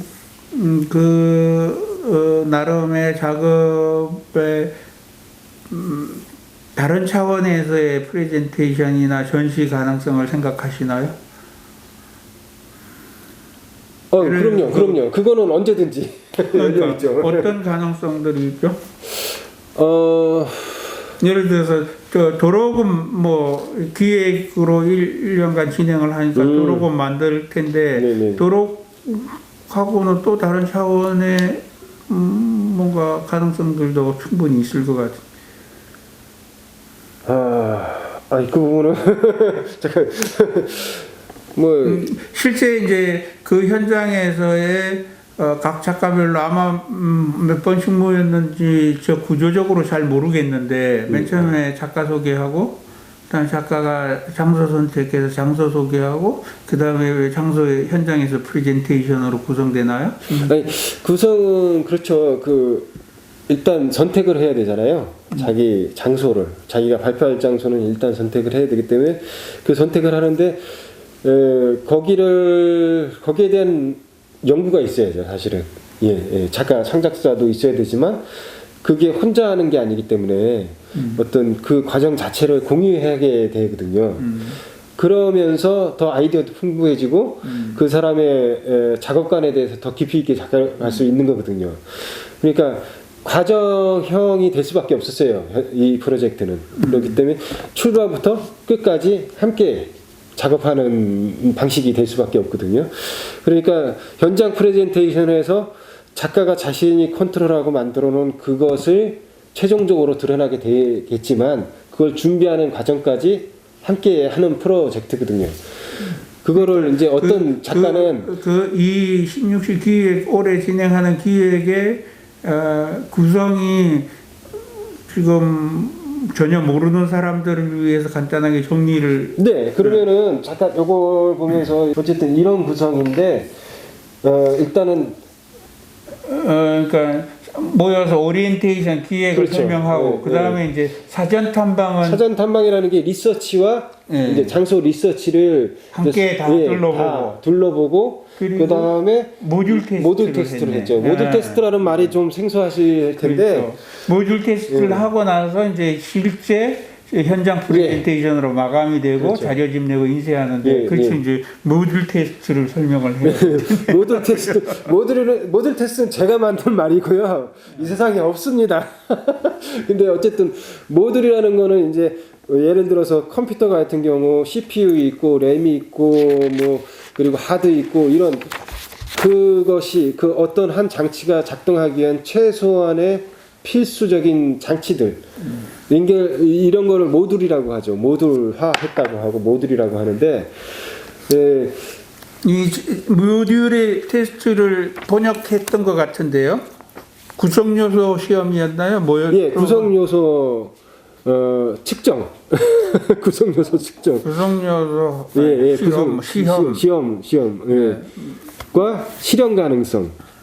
네, 실현 가능성. 예. 그렇게 두 가지로 구성되어 있죠. 근데 이 구성 요소 측정이라는 것도 제가 조금 이따가 사전 탐방에서 모듈 테스트로 가야지 또 보여요. 예. 이런 식으로 말을 좀 바꿔서 주제화와 이제 그러니까 주제가 있고 실현 가능성 주제화로 말을 좀 바꿨어요. 실제는 이게 이제 모듈 테스트, 모듈이라는 단어가 나오게 된 게 분업의 결과거든요. 그렇죠, 그렇죠. 그래서 기능 단위로 하나의 기능할 수 있는 단위들을 단위화하고 그것만 분업해서 생산하고는 구성 요소들을 합해서 그렇죠. 컴퓨터하는 거예요. 함께 장착해 버리는 건데 지금 모듈 테스트를 미술에 가지고 온 거 굉장히 위험한 시도예요. 그렇죠, 그렇죠. 그리고 도발적이야. 왜냐하면 미술에도 원어세 분업이 일어나고 있을 수 있어요. 그리고 미술대학이라는 기관이 그렇죠, 있어가지고 그 미술의 구성 요소들이 이미 세팅화되어 있을 수 있다라는 이런 식의 주장 같은 아주 위험한 주장이 깔려 있거든요. 그랬을 때 이제 규제화 이것도 잘 연결될 수 있을 것 같은데 미술에 있어서 구성 요소는 예를 들면 뭔가요? 와, 너무 많네요. 왜 처음에 한 몇 년, 그러니까, 이게 이제 수년간 얘기들을 해와서 막 헷갈리는데 원래 다른 자료도 있는데 맨 그거는 처음에 뺐는데 그러지 않았어요? 작가와 작품과 관계. 그렇죠. 작가 작품 관계 위에서 그리고 또 지금 구성도가 이제 있는데 환경, 시간과 공간, 프레젠트 뭐 이런 요소들은 이미 얘기된 구성 요소들이에요, 그죠? 예, 그러니까 이 프로젝트 전체가 구성되어 있는 것들을 축약해 놓은 건데요. 여기에서 6개의 소주제가 있어요. 그러니까 전시라는 게 있고 프레젠테이션이라는 건 기본적으로 있는 거죠. 근데 사실 프레젠테이션도 전시도 포함되어 있거든요. 근데 기본적으로 프레젠테이션은 과거에 있는 것들을 자기가 했던 것들, 지금 내가 하는 거 여기에서 생성되는 거 이외에는 전부 과거인 거죠, 사실은. 예.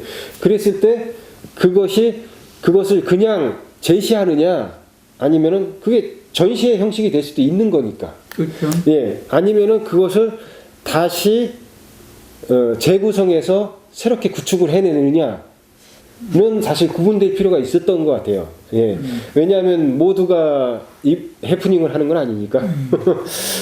그랬을 때 또 장소라는 게 중요한 요소가 있잖아요. 예. 그래서 그 장소로 삼았는데 그러면 여기에서 내가 요만큼 펼치는 요것을 정리한 아까처럼 파시처럼 거기. 근데 만약에 현장이라고 한다면은 개념이 좀 달라지잖아요. 그랬을 때는 여기에서 파시를 하는 여기를 내가 선택한 게 아니라 사실 그 전체 폭으로 선택한 거거든요. 예. 그게 구롭도까지 연결되어 있는 거죠. 구롭도의 그 파시, 없어진 파시까지. 그랬을 때 파시는 전국적으로 있는 거고, 그래서 여기 선택한 이 장소를 선택했는데, 그럼 현장이 뭐야? 그렇게 했을 때는 굉장히 영역이 넓어지게 되는 거죠. 그렇죠. 예. 그래서 단순히 그 장소를 선택하는 프로젝트가 아니라 그 현장을 보게 되는 프로젝트라는 얘기죠. 그랬을 때 내 작업의 대상을 파악하게 되는 거고, 그 작업, 그러니까 내가 그 관심사를 가지고 와서 여기에 초점을 맞춰서 이것을 어떤 자기 나름대로의 프로세스로서 구축해내는 그 범위는, 현장이라는 범위는 장소와는 다르게 구축되어야 된다는 거죠. 정의되어야 된다는 거죠. 지정되어야 된다는 거죠. 그랬을 때는 장소뿐만이 아니라 현장의 범위가 알아야지 그 사람의 작업의 대상을 알게 된다는 거죠. 예. 예, 그래서 그러니까 조금 더 단순하게 얘기해 버리면 프레젠트를 구성하는 것들 이게 다 구성 요소가 되는 거예요, 그죠? 그렇죠, 그렇죠.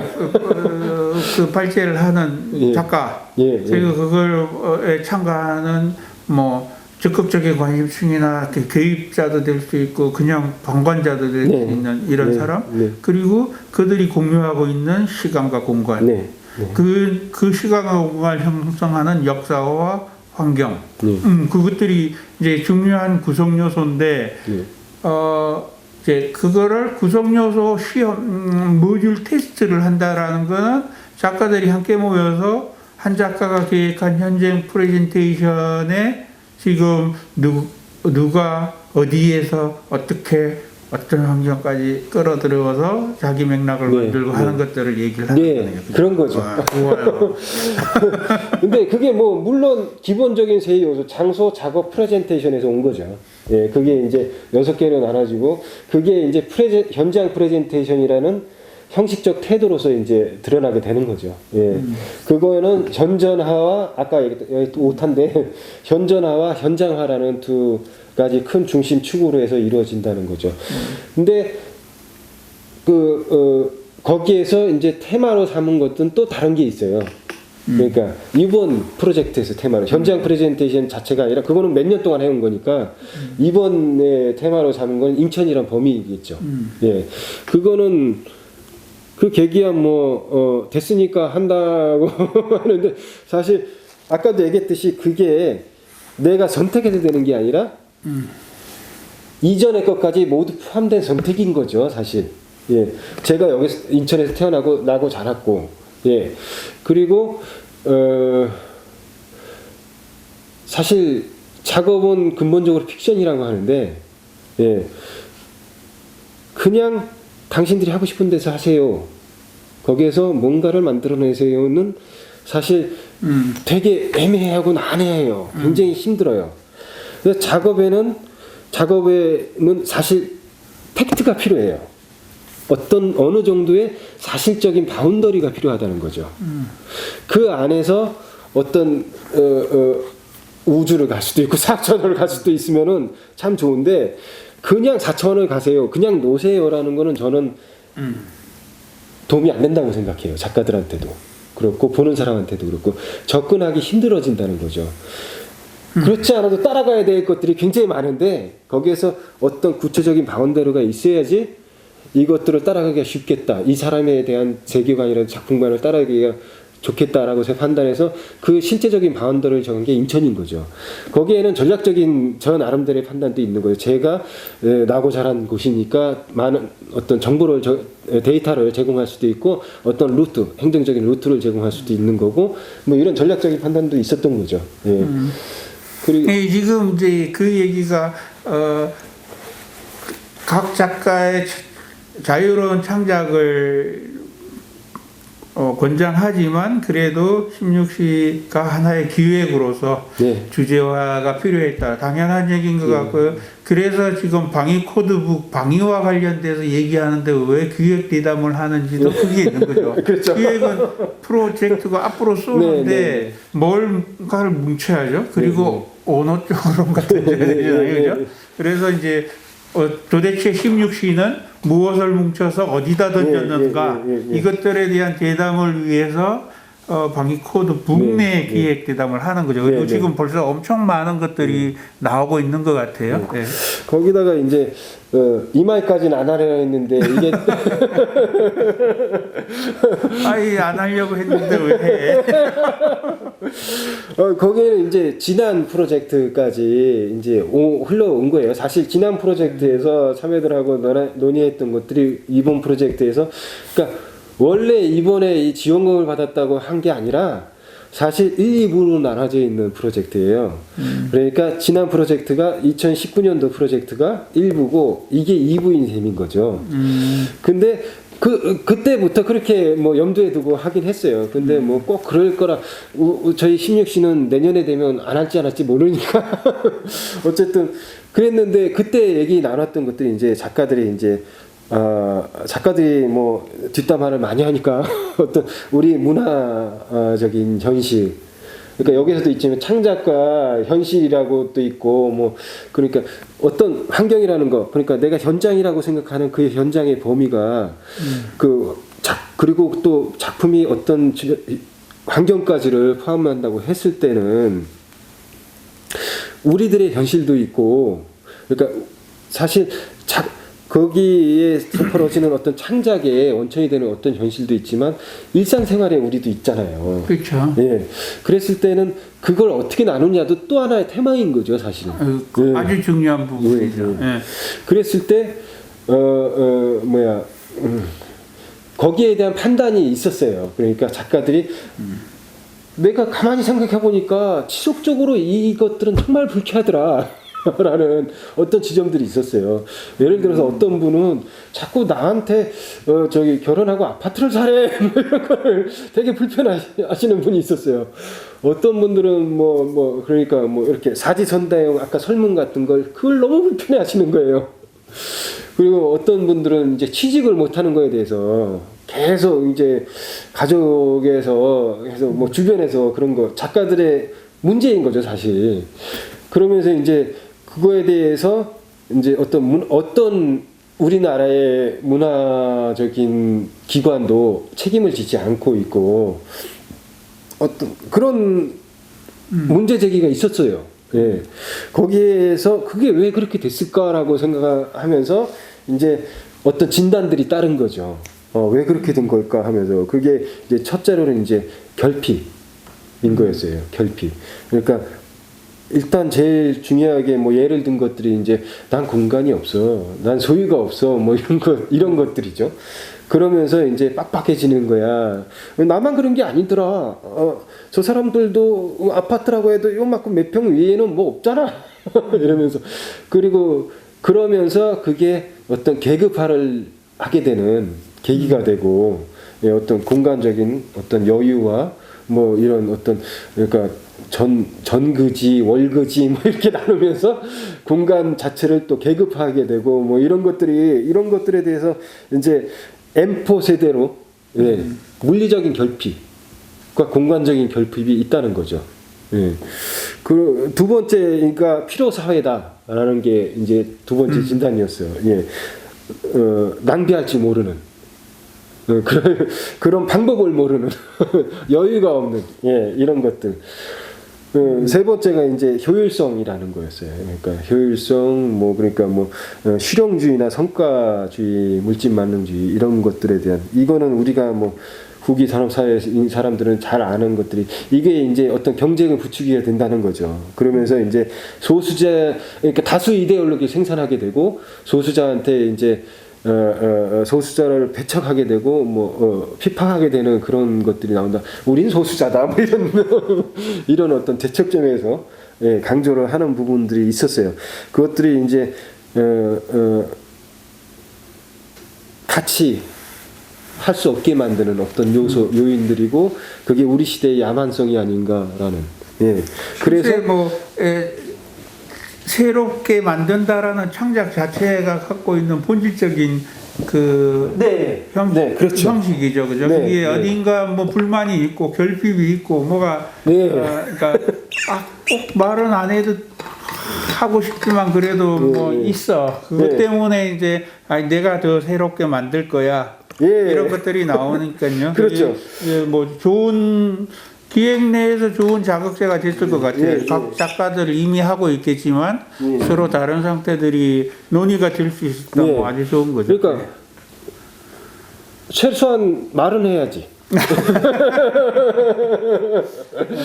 이 말까지 안 하려고 했는데 일단 해가 된 거죠.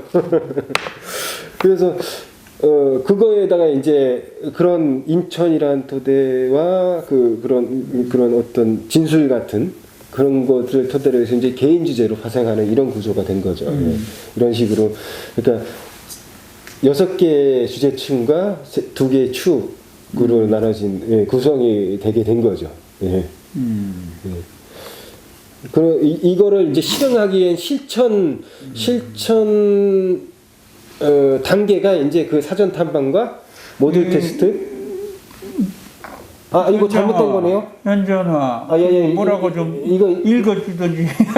이건 빠진 거예요. 죄송합니다. 이 다른 걸 넣었네요. 그 수정됐는데 어쨌든 여긴 4단계가 아니고요. 4단계입니다. 일단 여기 이번 테마 이 말까지는 안 하려고 있고 기본적인 인천이라는 바운더리, 현실적 바운더리 안에서의 이제 중심 테마와 그거에서 파생된 각 작가가 선택한 거네. 재물포의 영웅들. 그렇죠. 유요한 씨. 이건 뭐예요? 배요한 씨. 이거는 느리게 보는 즐거움이라는 이선호 작가의 계양산 탐방과 이제 현장 프레젠테이션이 있었고 이거는 이거 다들 노아인 제자리에서 떠나는 상상 유목 이후. 이분이 이제 구글맵으로 작업하신 분이에요. 구글맵을 이제 선으로 이렇게 두께가 있는 선으로 작업하신 경지연 작가님의 작품이에요. 그것을 이제 프레젠테이션을 현장화를 하는 방식이 굉장히 드라마틱해졌어요. 그리고 이분은 스포터 디퍼런스? 예, 이거 뭐 프랑스어로 어떻게 읽는데 어쨌든 예, 그러니까 뭐 프로로 안 읽어도 되겠네. 예, 그러니까 이 작가님 경우를 좀 이따가 좀 더 얘기하고 싶은데 뭔가 좀 독특한 전략이 있어요. 이분은 진짜로 사진을 중성적인 사진들로. 그러니까 장소적 특정성이 디테일은 드러나지 않는. 우리만 아니까 예. 요 전체 참가 작가들이 선택한 주제만 확인하고 네. 또 진행하죠. 그리고 또 한 분이 예술가로 바닥에서 라는 누구야? 송주영 작가. 송주영 네. 굴포천 카페 거리를 테마로 이렇게 모티브로 시작을 해가지고 예. 그리고 또 한 분이 파시 이야기 마지막. 예. 그렇게 이제 6분의 참가 예. 작가들이 그런 꼭 이 말까지는 안 예. 하려고 했는데를 주장하면서 선택해낸 예. 자기 주제와네요. 그렇죠. 오케이. 예. 네. 아주 뭐 충실해요. 멋있어요. 그리고 뭐 이런 것 이렇게 다르게도 좀 이렇게 구성을 해봤어요. 예. 이렇게 과정, 이 단계와 과정들을 그 어떤 그것을 하는 실천 방식에 따라서 또 다르게. 예. 그리고 그 단계들이 그런 이 안에선 이런 기본적인 요소로 이제 나눠지는 게 이제 이쪽에 와서는 좀 더 심도 있게 어떤 환경에서 이제 또 좀 더 심도한 프로세스로 들어가게 되는 거죠. 그래서 실현 가능성까지 모든 이 테스트가. 얘기는 소위 창작의 단계에 따라서 구성 요소들이 달라진다네. 네. 촉발하는 모티브가 뭘까? 그리고 네. 장소는 어디로 할까? 뭐 이렇게 네. 상상하는 단계에서 구성되는 요소이고, 네. 그게 이제 테마로 정착되고 네. 창작으로 작업으로 이제 나오게 되는. 그러면서 이제 프레젠테이션의 어떤 단계들이 나오게 되면서 이제 아카이빙으로 이어지게 되는 거죠. 예, 그게 이제 이런 사전 과정, 중간 과정, 본 과정, 사후 과정까지 이렇게 어떤 장치들을 둔 거죠. 예.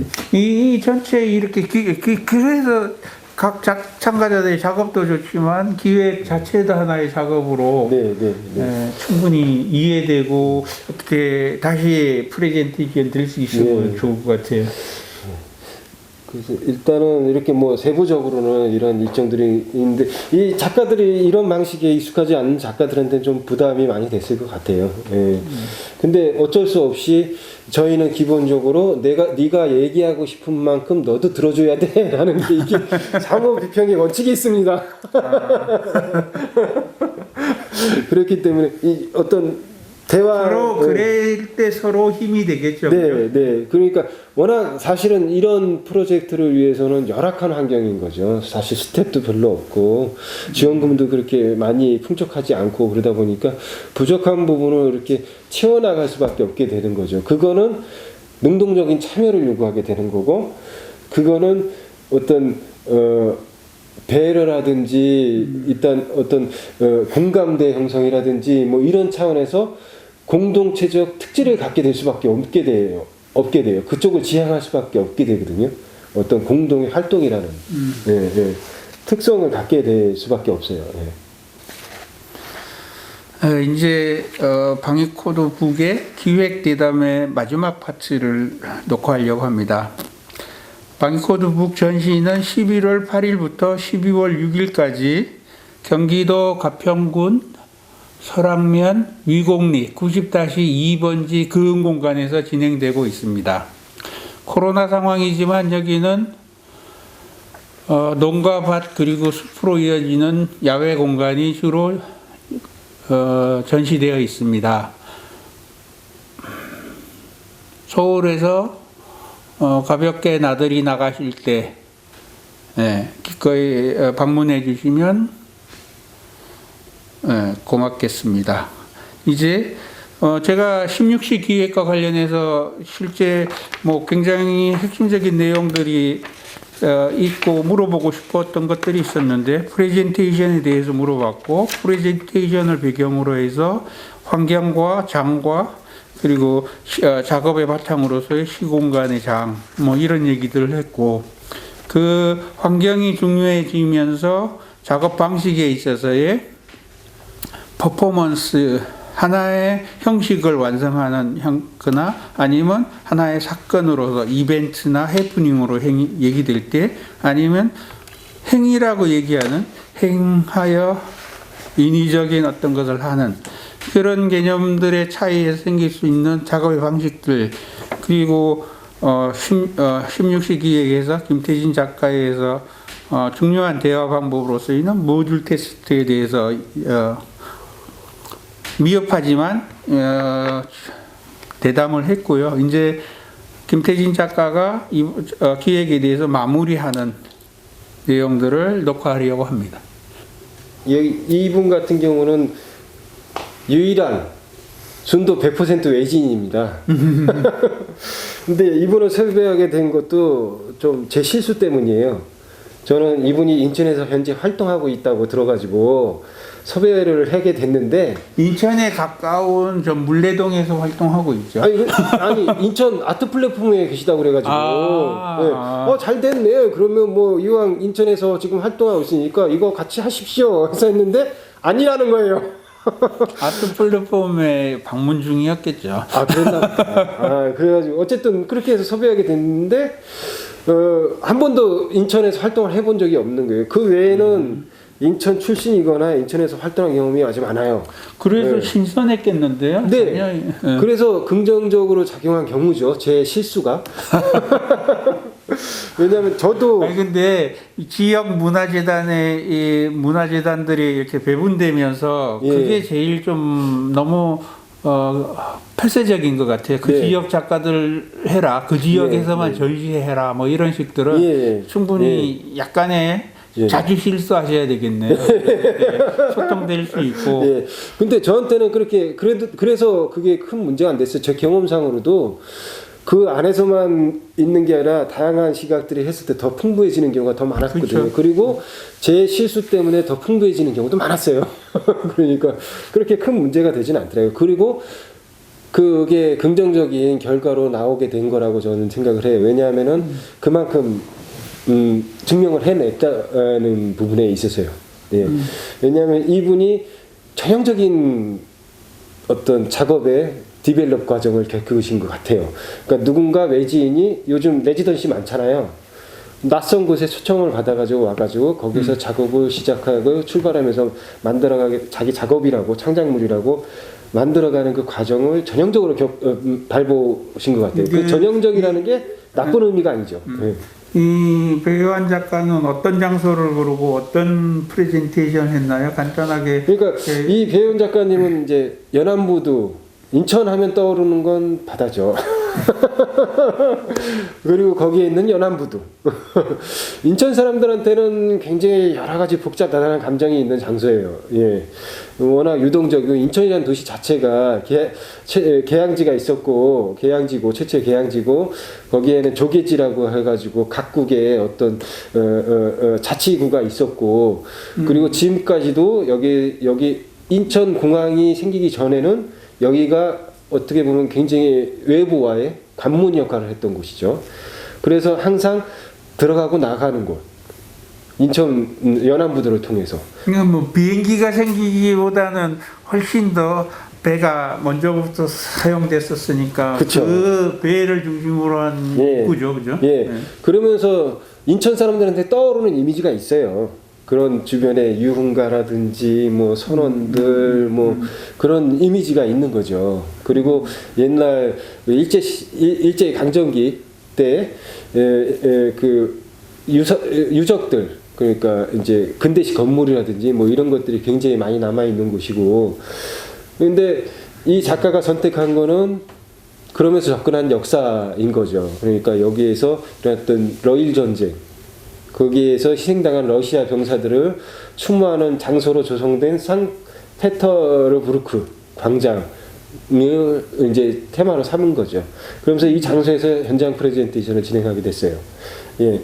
근데 누구나 우리나라 사람이라면 생각하게 됐지만 그 러시아, 일본 그 서로 세력 다툼하다가 희생된 걔네들을 왜 우리가 추모해야 되느냐, 뭐 이런 아이러니한 것들이 금세 떠오르게 되죠, 질문들이. 예. 그래서 그 작가도 그런 부분들에 대해서 굉장히 강한 인상을 받았나 봐요. 그래서 그것을 현장 탐방 시기에는 그러니까 새로 참여하시는 분들이 이제 좀 성급한 면이 있어요. 그러니까 작업을 다 계획해 놓고 사전 탐방에서조차 작업을 다 계획해 놓고 발표를 하시죠. 이렇게 할 거다. 근데 사실 정상적이라면은 그것들이 이제 다시 잘 가공되고 사람들로부터 참여가 돼가지고 다시 아이디어가 새로운 것들이 나오게 되면 변화하게 될 수밖에 없는 거죠. 그래서 그런 부분은 좀 성급하게 당하셨던 분인데 이분도 어떤 상호작용에 의해서 작업의 방향이 좀 바뀌게 된 거죠. 그러면서 이제 그 역사로 남고 그것을 기억한다는 행위 자체에 대해서 포인트를 두시게 된 거예요. 그러면서 그걸 기억하는 행위로서의 그 기념비라는 것에 초점을 맞추게 된 거죠. 그러면서 뭐 여러 가지 아이디어가 있었지만 이제 그 기념비를 기억 속으로만, 그러니까 각자 그것을 체험한 사람들의 기억 속에서만 남게 하는 방법을 선택하셨어요. 그것을 이제 일시성을 초점을 두게 되는 거죠. 그러면서 이제 물로 광장에다가 이렇게 이분은 사진이 딴 곳에 있네요. 예. 그러니까 이런 텍스트를 자기 나름대로 이 텍스트를 예, 이 텍스트예요. 이 텍스트를 광장 바닥에다가 물로 썼죠. 그런데 여기서 흥미로운 점은 두 가지 포인트예요. 관전 포인트가 그 광장 밑과 전망대. 전망대에서 보면 한눈에 다 보이거든요. 예. 그리고 관객은 전망대에 있고 작가는 밑에 있는데 사람들이 왔다 갔다 할 수도 있죠. 근데 흥미로운 점은 그 광장에서는 이분의 행위가 이제 강조가 되죠. 텍스트가 안 보이죠. 광장에서야. 예, 바로 전면에 있으니까. 이분의 현장화라는 거는 이제 자기 나름대로 재해석된 어떤 광장에 대한 풍자일 수도 있고 희화일 수도 있고 그러면서 이제 진지하게 다가가는 면이 있는 거죠. 예. 그 광장, 그 추모 광장 자체가 여러분들이 안 가보셨으니까 모르겠지만 되게 좀 키치스러워요. 유원지도 들어와 있고. 원래 그 일본하고 러시아하고 싸운 게 한국에서 그렇게 뭐 크게 광장화될 네. 이유가 없는 거죠. 없죠. 근데 이제 러시아 수교 문제도 있고 그러면서 푸틴 대통령도 왔다 가고 서로 한국 먹으려고 네.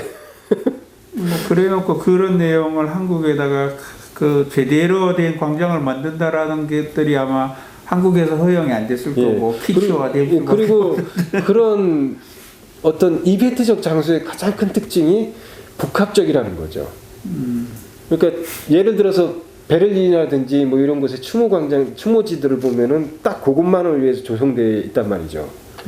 근데 여기에는 거기에서 어린이들 물놀이 할 수 있는 공간도 그 안에 있고 그러면서 이제 키치스러운 어떤 러시아 조각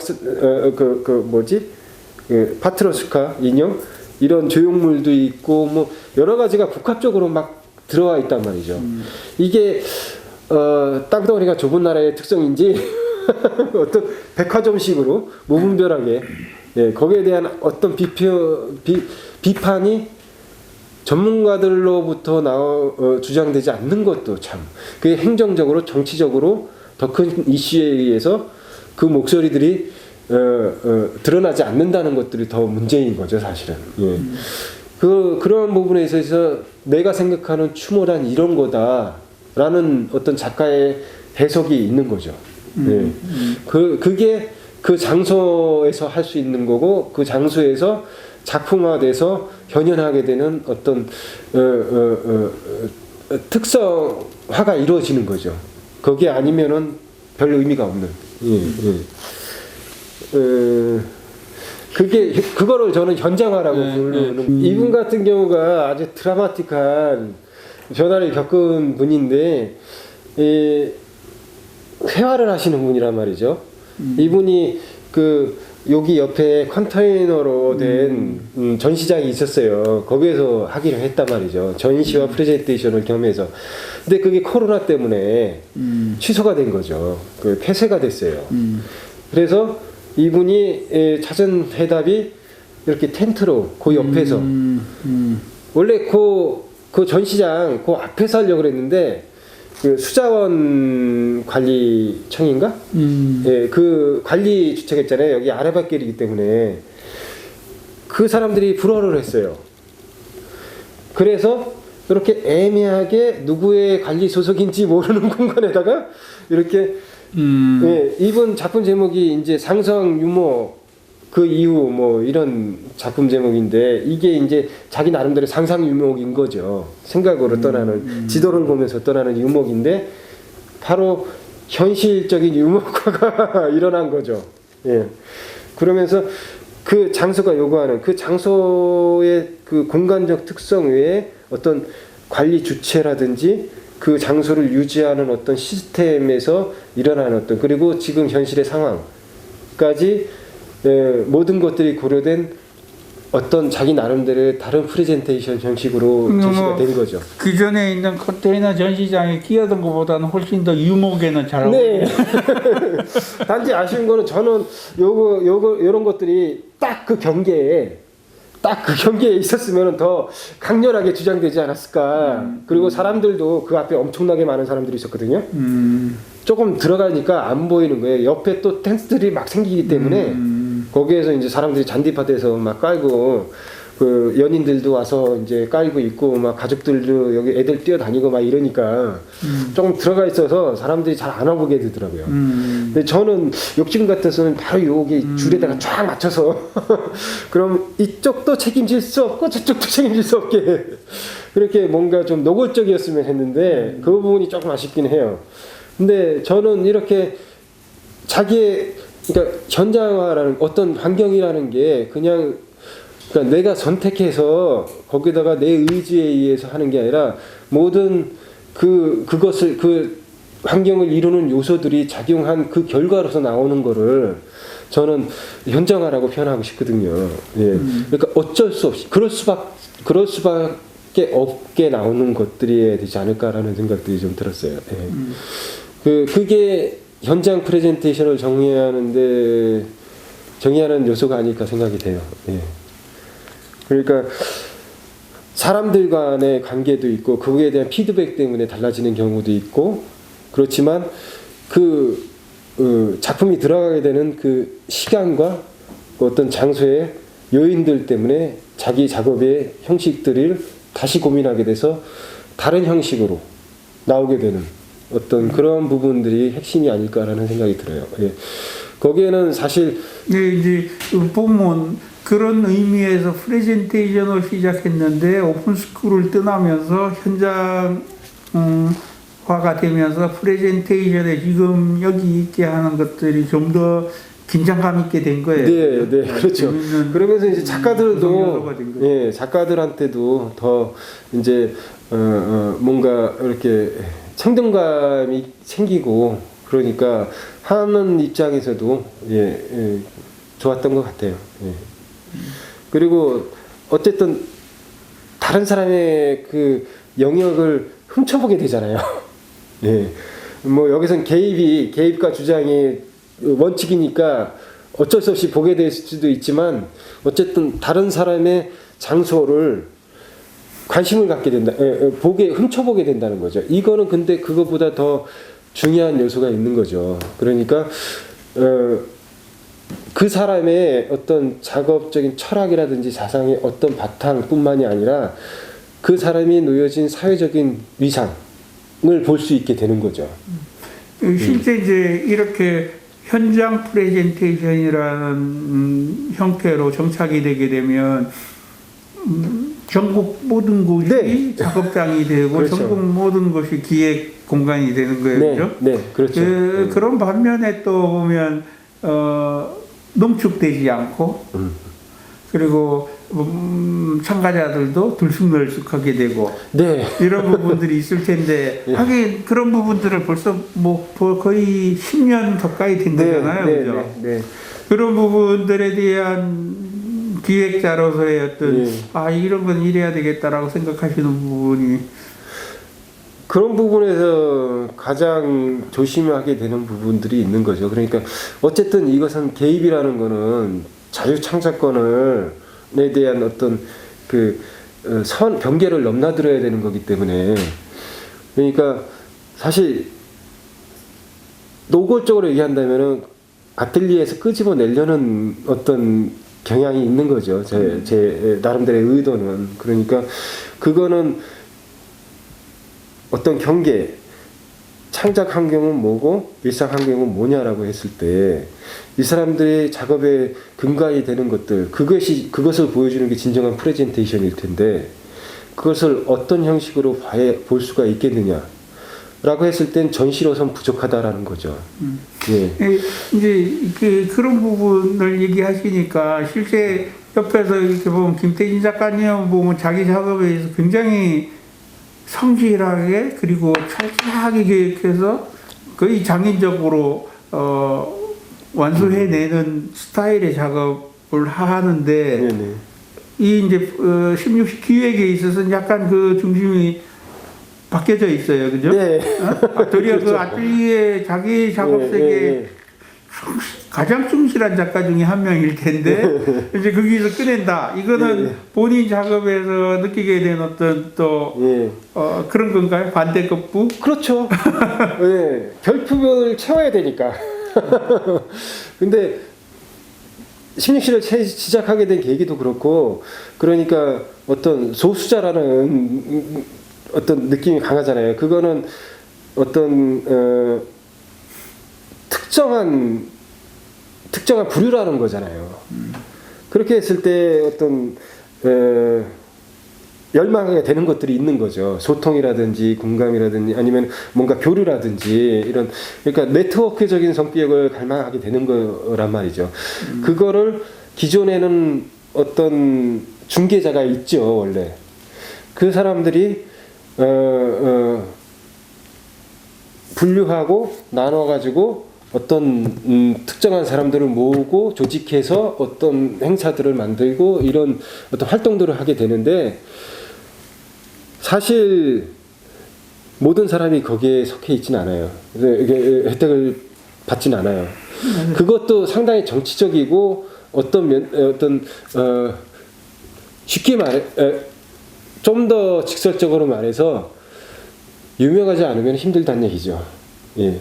근데 언제부터 작업이 처음부터 유명한 경우는 없죠. 어딘가는 수없이 많은 무명의 훌륭한 작가들이 있기 마련이거든요. 제가 갤러리를 하면서도 그 부분이 제일 아쉬웠어요. 그러니까 어딘가에는 있는 그 특별함을 어떻게 드러낼 수 있겠냐. 그거를 이론가들이나 그런 조직하는 사람들한테 다 떠맡길 수는 없다는 얘기죠. 그러니까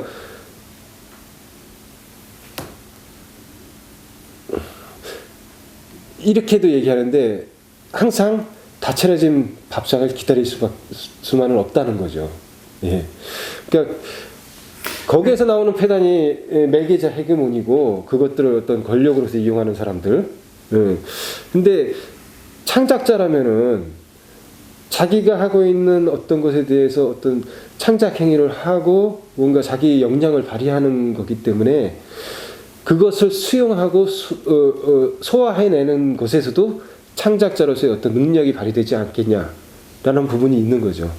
그랬을 때는 어떤 매개자나 어떤 중간에 그걸 중개하는 사람들보다 더 탁월하게 해석을 할 수 있는 능력이 될 수도 있지 않겠냐라는 어떤 기본적인 신뢰가 있는 거죠. 그거는 그러나 연습해야 되는 거고 다 같이 그 연습할 땐 모두 함께 했을 때 더 낫지 않겠느냐라는 어떤 단순한 전개겠지만 그렇게 된다면은 좀 더 그것을 하기 위한 실천에 초점이 맞춰져야 되지 않겠냐. 그랬을 때는 그 창작자 간에 서로가 수용하고 재해석해주는 그 2차, 3차의 어떤 작품에 대한 유통이라고 해야 되나? 이런 것들을 창작자 간에서도 일어나야 되지 않냐라는 이건 그 공간의 어떤 맥락하고도 맞는 것 같아요. 예. 그리고 그렇게 봤을 때 이제 아까 얘기했던 상호 비평의 원칙이라든지 어떤 배려의 원칙이라든지 이런 것들이 나오게 되는 건데 중요하게는 창작자가 어떤 지금 있는 세태에서 수동적인 작가 권위주의로 거기에 안주할 수만은 없다라는 거죠. 예. 그 아까 에리 프롬 얘기하셨지만 창작을 소유의 목적에 쓰는 게 아니라 계속 살아나는 예. 있음의 실존의 목적으로 쓰게 된다면 네. 이런 형태가 되겠죠. 그리고 그렇죠. 예. 늘 불안하지만 또 그때 제일 쌩쌩하거든요. 네. 예, 네. 뭐 어디 하나 공간을 구축되고 뭐 이렇게 제도적인 지원을 네. 받고 뭐 이러면 자꾸 경직되게 되는데 네, 네. 지금 아마 16시의 상태가 가장 쌩쌩한 상태가 아닌가. 그래서 저희가 운명적으로 받아들이는 게 그런 거죠. 불안전성과 불완전성. 그렇죠. 네. 예, 당장 각 작가가 자기가 선택하고 그 현장에서 그 모든 상황에 임기응변하고 네. 그 현장성을 확보해가는 어떤 예, 그게 새로움이 이제 지금에 있는 미술 시장의 구조하고도 연결이 돼 있는 부분이죠. 그러니까 사실 이 16시 시작할 때 이제 제가 또 대학 강사였고 그러다 보니까 이제 신진 작가 또 저도 학생이었고 거기에서 나왔을 창작 그러니까 학교에서 안전한 울타리에서 벗어나게 됐을 때 이제 그 이후에는 사실 사회적인 위상은 실업자죠. 중요한 게 소속과 보장이 없다는 거죠. 사회 시스템 어느 한 곳도 그걸 보장해 주는 곳이 없어요. 예. 오히려 노동자가 더 보장이 많을 수도 있는 거죠. 예. 그러니까 거기에는 노조도 있고 뭐 여러 가지 실업 수당도 있고 그럴 텐데 이 특수한 직업은 어떤 소속과 보장이 전혀 안 돼 있죠, 사실은. 예. 그렇게 연대하는 것에 대해서 좀 고민을 하게 됐다는 거죠, 결론적으로는. 예, 그러나 작업을 매개한 소통이기 때문에 어떤 이슈를 매개한 것보다는 아니면 취향을 매개한 것이나 아니면 어떤 사회적 목적성을 둔 것보다는 좀 더 유연해야 되지 않나. 그래서 어떤 저는 관심의 연대라는 표현을 쓰는 예, 작업을 매개로 한 어떤 연대 형식 이걸 고안하게 된 거죠, 사실은. 예. 연대를 하면서도 어떤 조직화되지 않는 그러면서도 각자가 선택한 현장 프레젠테이션으로 다가가는 틀에 있어서는 리서치에서 모듈 테스트까지 아주 굉장히 그 주제화할 수 있는 그리고 그 미적인 충실도를 높일 수 있는 여러 가지를 고민하고 실천하고 있는 것 같아요. 계속 이렇게 하시길 바래요. 그러니까 그게 아까 했던 말에서 오는 게 그러니까 그걸 쉽게 분류해서 나누는 그런 것에 대한 반발이다 보니까 쉽게 나누지 않고 쉽게 정의 내리지 않고 그러다 보면은 하나 한 발 한 발에 조심하게 되거든요. 예. 그래야지 결정되지 않은 것들을 살피는 방법이나 태도가 나오게 되는 거거든요. 그러니까 하나 충실하게 따라갈 수밖에 없게 되는 거죠. 예. 예. 그 얘기를 하고 싶어서 그 얘기를 했나 봐요. 예. 마지막 인사를. 아, 예. 예, 저희 어떻게 끊어질 듯 계속 이어오고 있습니다. 근데 저는 이것 자체도 자유의지에 대한 그거를 증명하는 것 같아서 저는 굉장히 만족스러워요. 만약 16시 얘기를 듣고 참가하고 싶은 사람이 있으면 어떡하나요? 그럼 이제 저한테 연락을 하면 되는데. 근데 연락하신 분들이 있었어요. 예, 어디 홍보 여기 저희가 만든 이거 마술 같은 거 이렇게 초대장인데 이렇게 펼치면 포스터가 되는 예, 여기에도 이제 연락처가 다 들어 있거든요. 이거는 나중에 띄워주시면. 예. 그리고 저희한테 사실 이가 마지막으로 들어오는 것들인데 여기에 이제 기사를 써주시던 분들이 아주 충실하게 써주시는 분들이 있었어요. 다행스럽게 시민 기자분들도 있고 저희가 전혀 모르는 곳에서도 저희 홍보를 띄워줬더라고요. 예, 그래가지고 이제 뭐 이런 인천문화재단 그 홍보 사이트에도 있고 네오로 아트허브도 있었고 뭐 그러니까 중부 일보도 기사를 내줬고 이제 인천이 이 지역에서 할 때 장점이 그거예요. 그러니까 메인보다는 훨씬 접근성이 편하다는 거. 예, 예.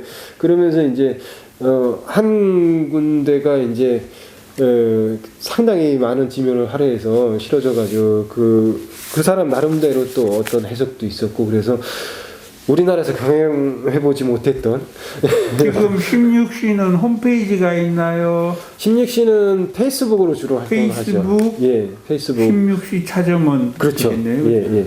그리고 네이버 카페도 있는데 그거는 사실 자체적인 운영을 위해서만 거의 대부분 쓰고 있어서 페이스북이 대표적입니다. 예. 예, 그럼 네. 그래도 실제 내용들 이렇게 기획 진행되는 동안 이렇게 정리해가는 것들 보면 어마어마하게 많은 내용을 이렇게 짧은 시간에 얘기하느라고 굉장히 고생했지만 그래도 몇 가지 중요한 이어서들을 확인하지 않았나. 그리고 자꾸 이렇게 하다 보면 좀 더 농축적이고 핵심적인 내용들을 찾아내지 않을까 싶어요. 네, 수고했습니다. 감사합니다.